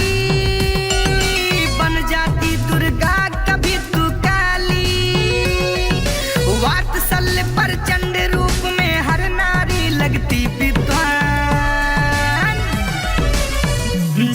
जय हो नारी शक्ति, तेरा हर रूप है महान। जय हो नारी शक्ति, तेरा हर रूप है महान। अच्छा, तो आपने अपने रिपोर्ट में लिखा कि इसने अपने पति का कत्ल किया है। जी। तो क्या आपने वारदात में जाकर जानकारी ली?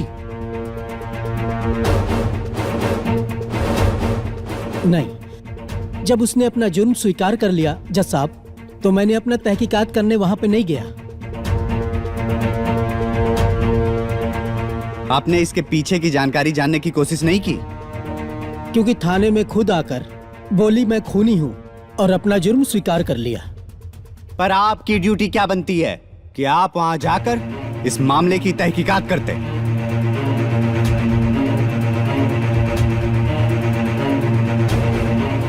सर, जब इसने अपना जुर्म स्वीकार ही कर लिया है तो उसके आगे जांच करना मैंने उचित नहीं समझा।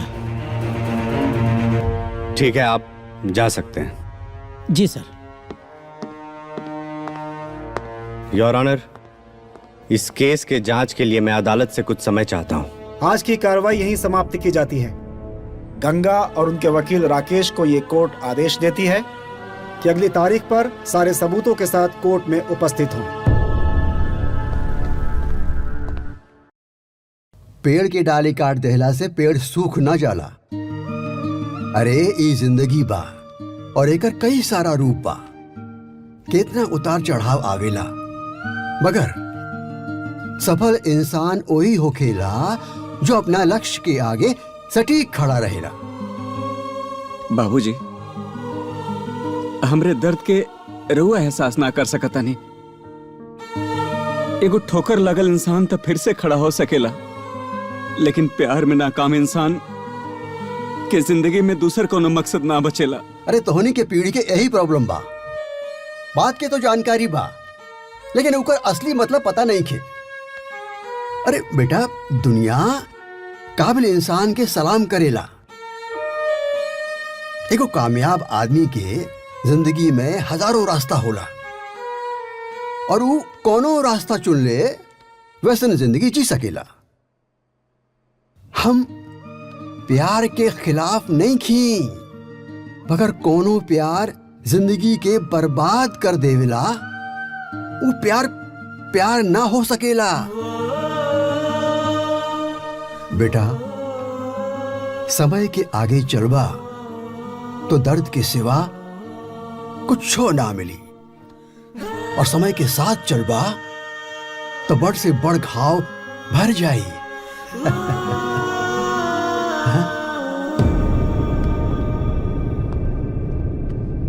आज की कार्रवाई शुरू की जाए। योर ऑनर, श्रीमती गंगा देवी के पास ना कोई सबूत है, ना ही कोई चश्मदीद गवाह है जो ये साबित कर सके कि ये बेगुनाह है। जज साहब, जिससे जो ये कह सके कि इनकी कही हुई बात सच है। श्रीमती गंगा देवी, आपके पास कोई सबूत है या कोई चश्मदीद गवाह जो आपको इस केस में बेगुनाह साबित कर सके?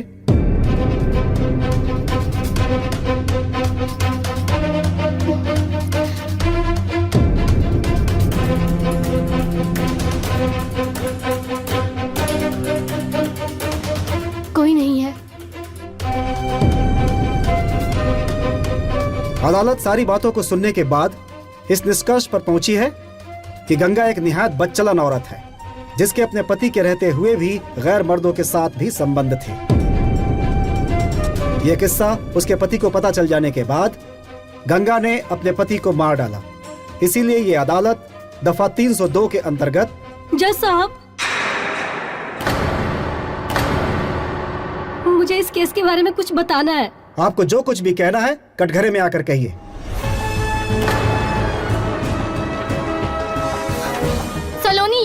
सलोनी, तू चुप हो जा। तू कुछ नहीं बोलेगी, तुझे मेरी कसम है। तू कुछ नहीं बोलेगी। बस दीदी, आज मुझे सब कुछ बताने दीजिए। आप अकेले सब कुछ सहती रही और मैं चुप रहूं। आपको जो कुछ भी कहना है कटघरे में आकर कहिए। सलोनी, तू मेरी बात मान जा। सलोनी। प्रणाम जज साहब। मैं जो भी कहूंगी सच कहूंगी, सच के सिवा कुछ नहीं कहूंगी। सलोनी, चुप हो जा। सलोनी, कुछ मत बोल। भगवान के लिए चुप हो जा। सलोनी, चुप हो जा। नहीं दीदी, आज मैं चुप नहीं रहूंगी। आखिर किस मिट्टी की बनी है आप? इतने जुल्म सितम सहती रही और आज भी आप कुछ नहीं बोलने देना चाहती हैं। जज साहब, मैं गंगा की छोटी बहन सलोनी हूँ और इस केस की जजमदीद गवाह भी मैं ही हूँ।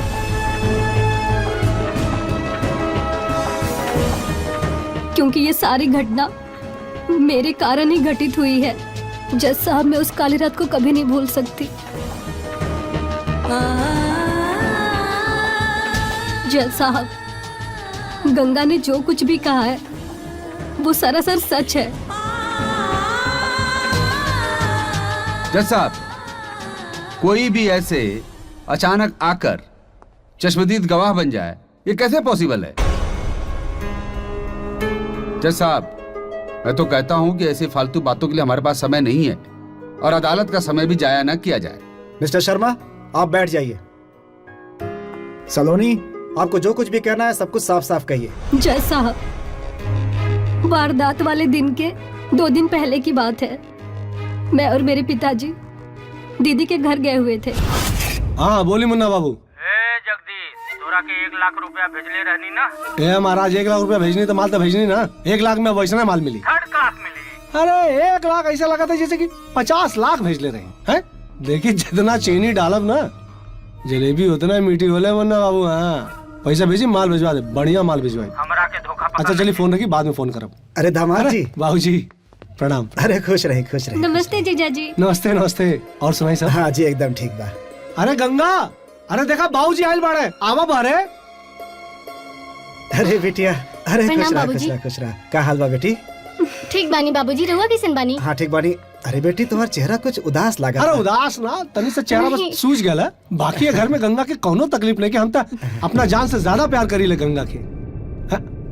अरे अब खड़े रहबू के लिया के नाश्ता पानी करेबू बाबूजी? हाँ हाँ, चलिए ना बाबूजी, अंदर चलिए। अरे ना ना बेटा, रहेदा, अभी तनका जल्दी में बानी। यही के चलते हम रुक ना पाई। अरे सलोनी बेटी कलिए से दीदी दीदी के रट लगोले रहली है, यही से ओकरा साथे लेते अवनी। हाँ अच्छा, सोचनी कि यह बहाने 2-4 दिन दोनों बहन साथे रहली। हाँ बेटिया, तोरो तनका मन बदल जाई। हाँ बिल्कुल ठीक कहनी बाबूजी। ठीक है बेटी, तो अब हम लोग निकला था। अरे बाबूजी, कम से कम खाना खा के तो जाई। अरे ना बेटिया, वो तनका वो ऑफिस के मीटिंग से आयल बानी। ढेर ऑफिस में हमारे इंतजार करे दो खियन दामाद जी। अच्छा, तो राते में आ जाए ना बाबूजी? अरे ना बेटिया, हमारो ट्रेन बाना शाम में, तो ओनिए से ओनिए चल जाए और फिर बाद में आवता नहीं ना, 2-4 दिन में आवता नहीं। रात ही खतर रुक गई थी ना बाबूजी आके। अरे ना दामाद जी, जरूरी काम, 2-4 दिन में आवता नहीं ना फिर। ठीक बा, ठीक बा बेटी। हाँ खुश रह, ठीक बा बाबूजी। प्रणाम करा। ठीक है, ले जा सलोनी की, ले जा।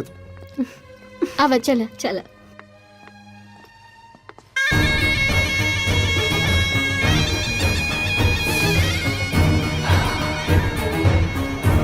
सलोनी।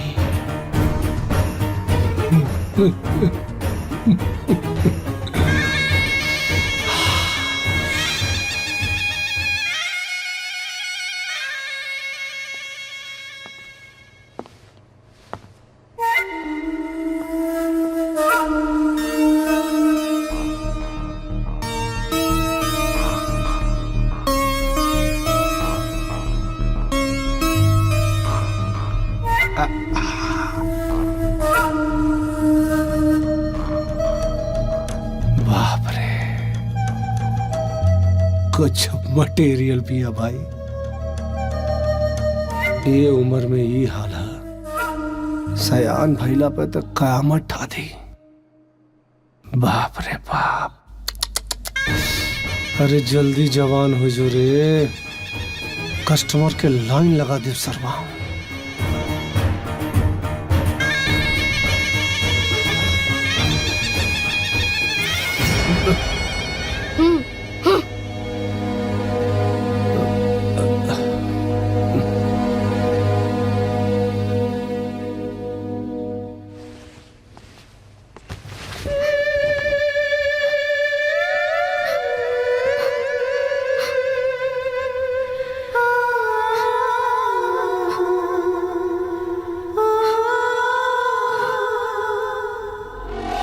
कारे जगदीशवा, हाँ। तोरा के हम कहले रहनी कि टाइम पे आ जाई और तू अपना मेहरारू कहाँ भेज देले। अरे महाराज तनी तसल्ली रखा ना, इतना बेचैनी शरीर खातिर ठीक ना होले। ला पकड़ा। तू अपन लेक्चर ना बंद रख। जीजा जी। हाँ। दीदी कब तक आई हैं? आधा घंटा में आ जाइए ना। तू जा। ठीक बा। जगदीश। हाँ। ई के हो रे? साली है हमार, अब पटना में पढ़े ले, छुट्टी में आयल बिया। हमरा के यही वाली चाहिए। अरे सरकार पगला गल बड़ा का, वो तो बालिक भी नहीं किया भाई। अरे तो ठीक बा, अगर वो नाबालिग बात ओकरा के बालिग हम बना दे। ना ना मुन्ना बाबू, ई सब ना ठीक। देखा गंगा के बात कुछ और है। ई ना एक है ना। तो ठीक बा, हमार पैसा वापस कर। पैसा तो खत्म हो गई का? सरव ठोक दे। अरे बंदूक के नीचे रखा महाराज, बात बात तो बंदूक का निकाल देला तू। देखा तू जितना पैसा देले रहा वो गंगा खातिर ठीक रहे, लेकिन बाकी खातिर तो सारे तू तो बड़का कभी ना पाड़े रे। हाँ। अब आइल बात समझ में। ठीक बा, ई पकड़, हमरा के यह चाहिए। ए मुन्ना बाबू, बाकी सब तो ठीक है। लड़कियां नाबालिग किया, तनी चिल्लाई उल्लाई, बाकी संभाल लिया। तू ओकरा बारे में चिंता मत कर। हाँ।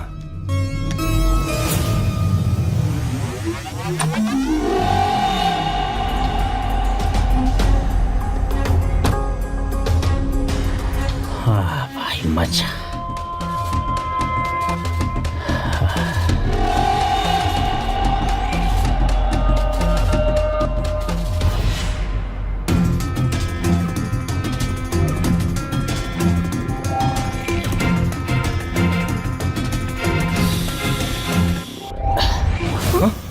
ये का करतानी? हमरा के सब अच्छा ना लगेला। अच्छा तोहरा के पता बा, इहे खातिर तोहरा जीजा के हम 1 लाख रुपया देले बानी। का मतलब? मतलब ठीक बा, हम तोरा के समझावत नहीं।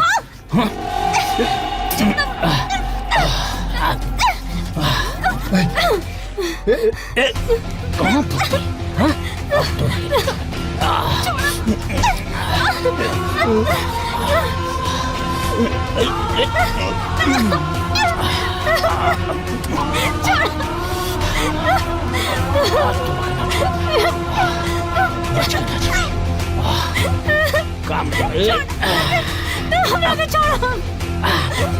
काम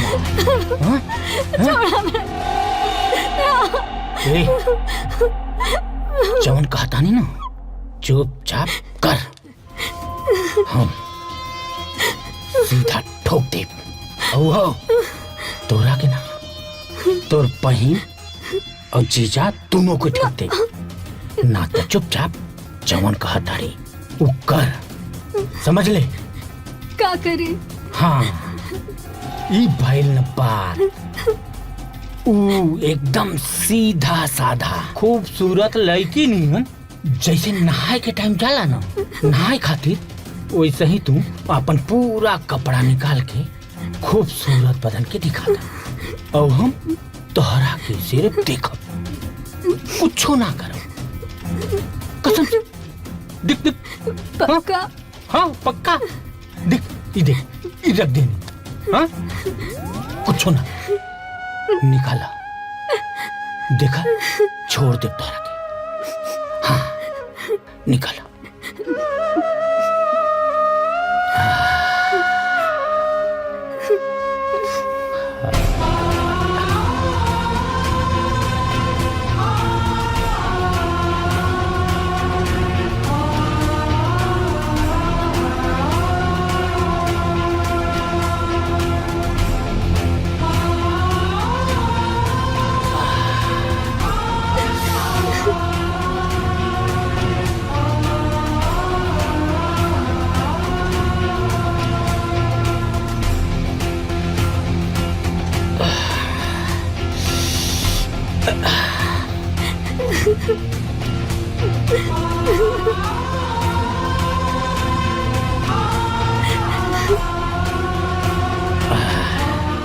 भगवान भी कितना खूबसूरत तोरा के बनौले बाड़े। हाँ तू लड़की ना एकदम बला बाड़ू बला। हाँ आज तो तू हमरा के खुश कर देबो। अरे कहाँ जात? मुनी जा अंदर। कहाँ गए लल्लू? बाजार। बहुत टाइम लगा दिल, हम कब से जोर बानी। काहे कुछ मंगावे के रहेगा? मंगावे के ना, बस ऐसे ही। सलोनी ई सलोनी काहे रोवतिया? छोट बच्ची बा, दीवार पे छिपकली काकरोच देख ले लो रो बस। ई पैसा के बंदर? हाँ के बंदर? मुन्ना बाबू हमार ग्राहक। कहा तू बेटी सामान सलोनी के भी बेच देला? तनी को शर्म ना लगल तोरा के? हाँ तू ऊपर मत जाइए, हमार ग्राहक की मत खराब कर। हमार बात सुन, रुक। सलोनी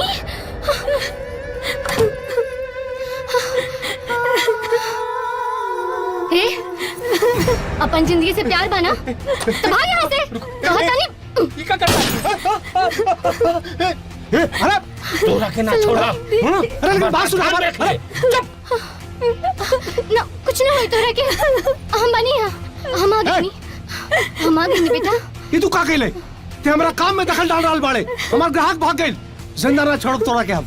अरे तू हमरा के जिंदा ना छोड़बे? तू हमरा के जिंदा ना? आज तो हम तुम्हारी कहानी खत्म कर दे। गंगा पागल बाड़ेगा।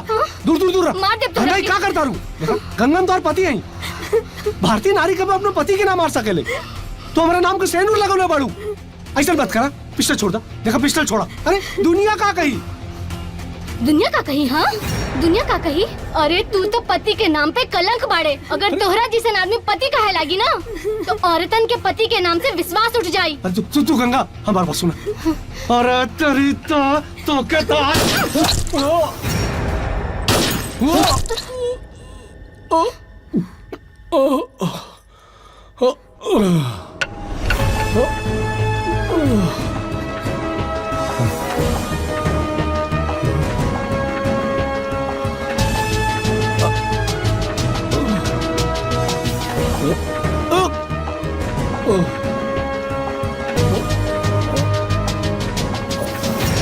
जय साहब, अगर गंगा दीदी मेरे जीजा जी को नहीं मारती तो मेरे जीजा जी गंगा दीदी को मार देते और वो मुन्ना सिंह मेरी इज्जत भी लूट लेता।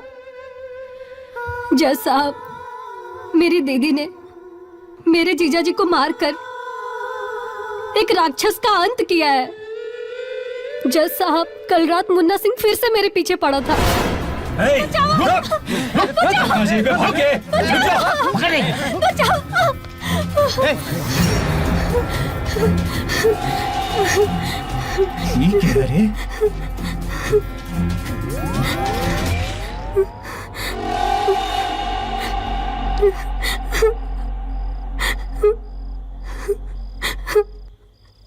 के बड़े रे?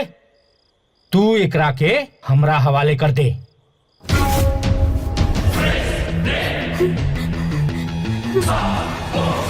कैलाश, तू के बाड़ू तू?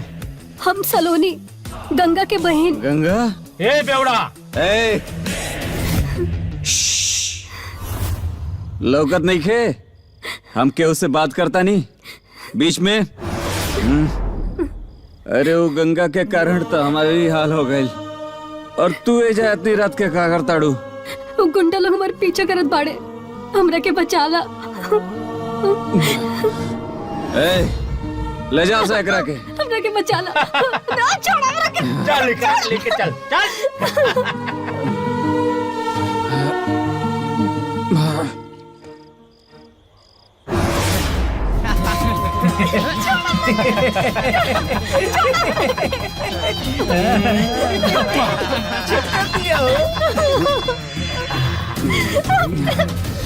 छोड़ा हमरा के वो दिन तक कैलाश हमरा के बचाई। अच्छा छोड़ हमरा के। बुलाओ ओकरा के। छोड़ कैलाश। कैलाश हम बचा। कैलाश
लगता है ये भी अपनी दीदी की तरह बहुत सिनेमा देखती है, क्योंकि ये पूरी कहानी हमें एक सिनेमा की तरह दिखा रही है। बहुत खूब, क्योंकि ये टोटल बेबुनियाद है और बेवकूफाना हरकत है।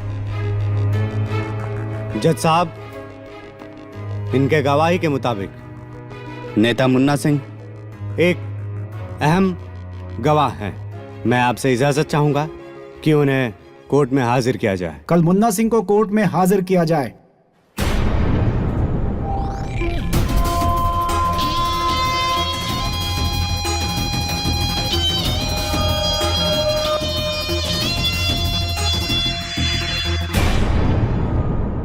योर ऑनर, जो मैं बोलूंगा सच बोलूंगा, सच के सिवाय कुछ नहीं बोलूंगा। और वैसे भी मैं नेता हूं, सच के सिवा झूठ नहीं बोलता।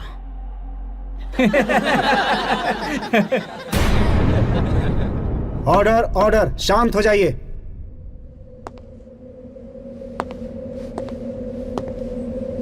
माननीय नेताजी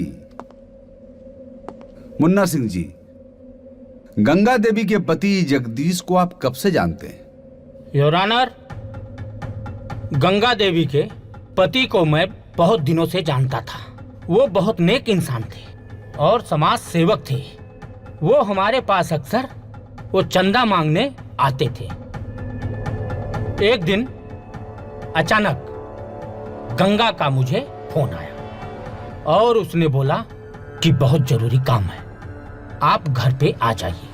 और मैं जगदीश को बहुत दिनों से पहचानता था और मुझे लगा कुछ खास काम होगा, इसलिए वहां चला गया। और मैं जाने के बाद वहां पे गंगा को अर्धनग्न अवस्था में देखा। योर ऑनर, जब मैं वहां गया और गंगा को अर्धनग्न अवस्था में देखा तो मैंने पूछा जगदीश कहाँ है? उसने बोला जगदीश बाहर गया है, वो कल आएगा और इसीलिए तो आपको बुलाई हूं।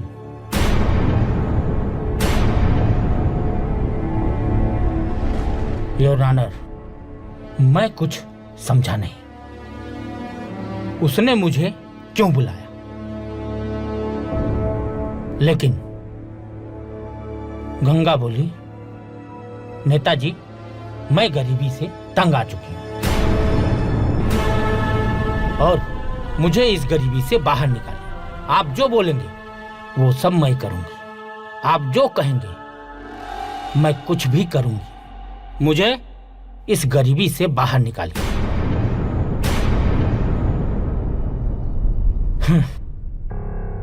जज साहब, हम भी एक नेता हैं समाज सेवक हैं और समाज के प्रति हमारा भी फर्ज बनता है।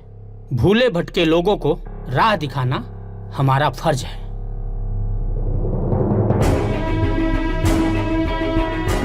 और जगदीश वो तो मेरा सेवक था और उसके पत्नी के साथ ऐसा करूं? राम राम राम। योर ऑनर, उसके पहले मैं मर जाता। फिर क्या हुआ? फिर क्या, मैं वहां से वापस आ गया और अचानक पता चला जगदीश का मौत हो गया। फिर मैं समझ गया बेमौत मारा गया होगा। जज साहब, गंगा देवी एक निहायत ही बदचलन औरत है। इसे सख्त से सख्त सजा मिलनी चाहिए। You can proceed. जी। वाह नेताजी वाह, आपने जो कहानी सुनाई है सच तो ये है जज साहब, इस औरत को फंसाने की साजिश है। गंगा देवी बेगुनाह है।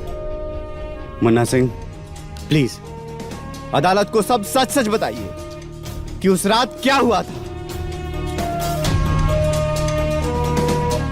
और ऊपर जाके सबका हिसाब होगा। वहां कोई नहीं बख्शा जाएगा। वहां सिर्फ और सिर्फ इंसाफ होगा।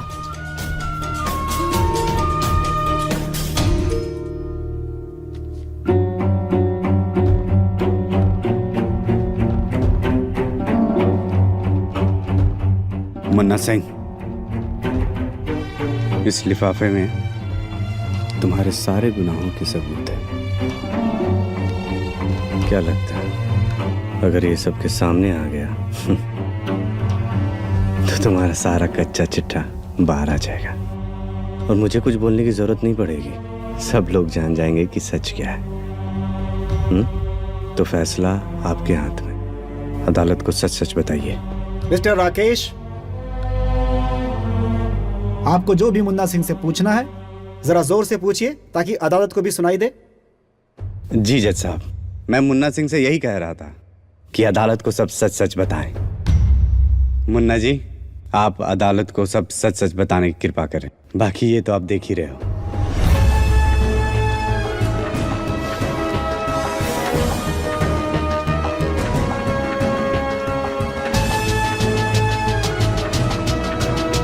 जज साहब, कुछ देर पहले मैंने जो भी बयान दिया था सब सरासर झूठ था। जज साहब, गंगा देवी का पति बहुत ही घटिया इंसान था। अपने घर में ही धंधा चलाता था और तो और अपने पत्नी से धंधा करवाता था।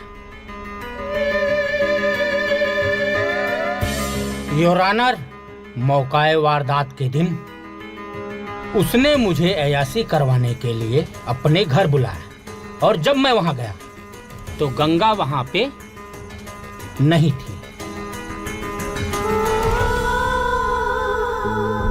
उसकी छोटी बहन थी। मैंने जगदीश को बोला कि अगर गंगा नहीं है तो मुझे अपने साली के साथ अय्यासी करवाओ। पहले तो उसने नान नकुर किया, बाद में राजी हो गया और मुझे उसके बाद घर में भेज दिया। लेकिन योर ऑनर, घर में जैसे ही मैं कुछ करता उसके पहले गंगा वहां आ गई और मेरा पिस्तौल अपने हाथ में ले ली। जैसे तैसे करके मैं वहां से जान बचाकर भागा। लेकिन बाद में पता चला कि गंगा ने जगदीश को मार दिया।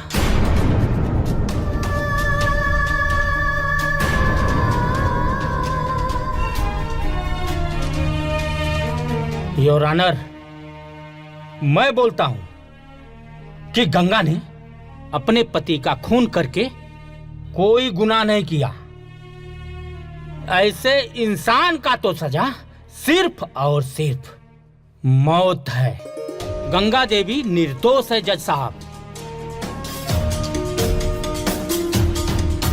अदालत मौकाए वारदात पर पहुंचे हुए मुन्ना सिंह की गवाही सुनने के बाद और सारे सबूतों को देखते हुए इस नतीजे पर पहुंची है कि गंगा देवी ने अपने पति का कत्ल अपनी आत्मरक्षा के लिए किया है।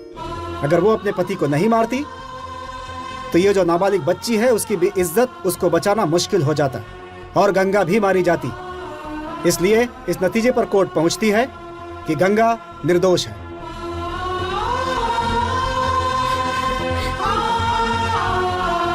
अदालत गंगा को बाइज्जत रिहा करती है और नेताजी को यह हिदायत देती है कि दोबारा फिर कभी गलत गवाही ना दें। ये उन्हें हिदायत दी जाती है। That's all.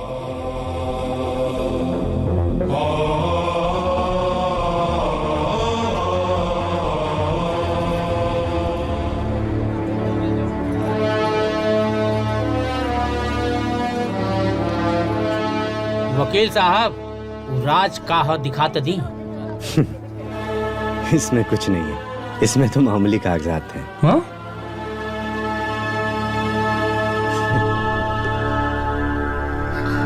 बाबूजी। बेटिया, हमरा पूरा विश्वास रहे कि तू निर्दोष बाड़ू। बाबूजी, इस सब के बारे में कैलाश के पता बा का? बेटिया होके सब पता बा। एकरे चलते तू आज ले शादी ना कैलस। बेटिया, तोहार कैलाश के जोड़ी ऊपर वाला बना के भेज ले बा। उ तो हमरा चलते इतना बवाल हो गइल बा। चला बेटिया, जल्दी चला, कैलाश इंतजार कर रहा बा। हाँ बाबूजी। आवा बेटा। धन्यवाद। शुक्रिया। धन्यवाद वकील साहब। दीदी। आवा बेटिया।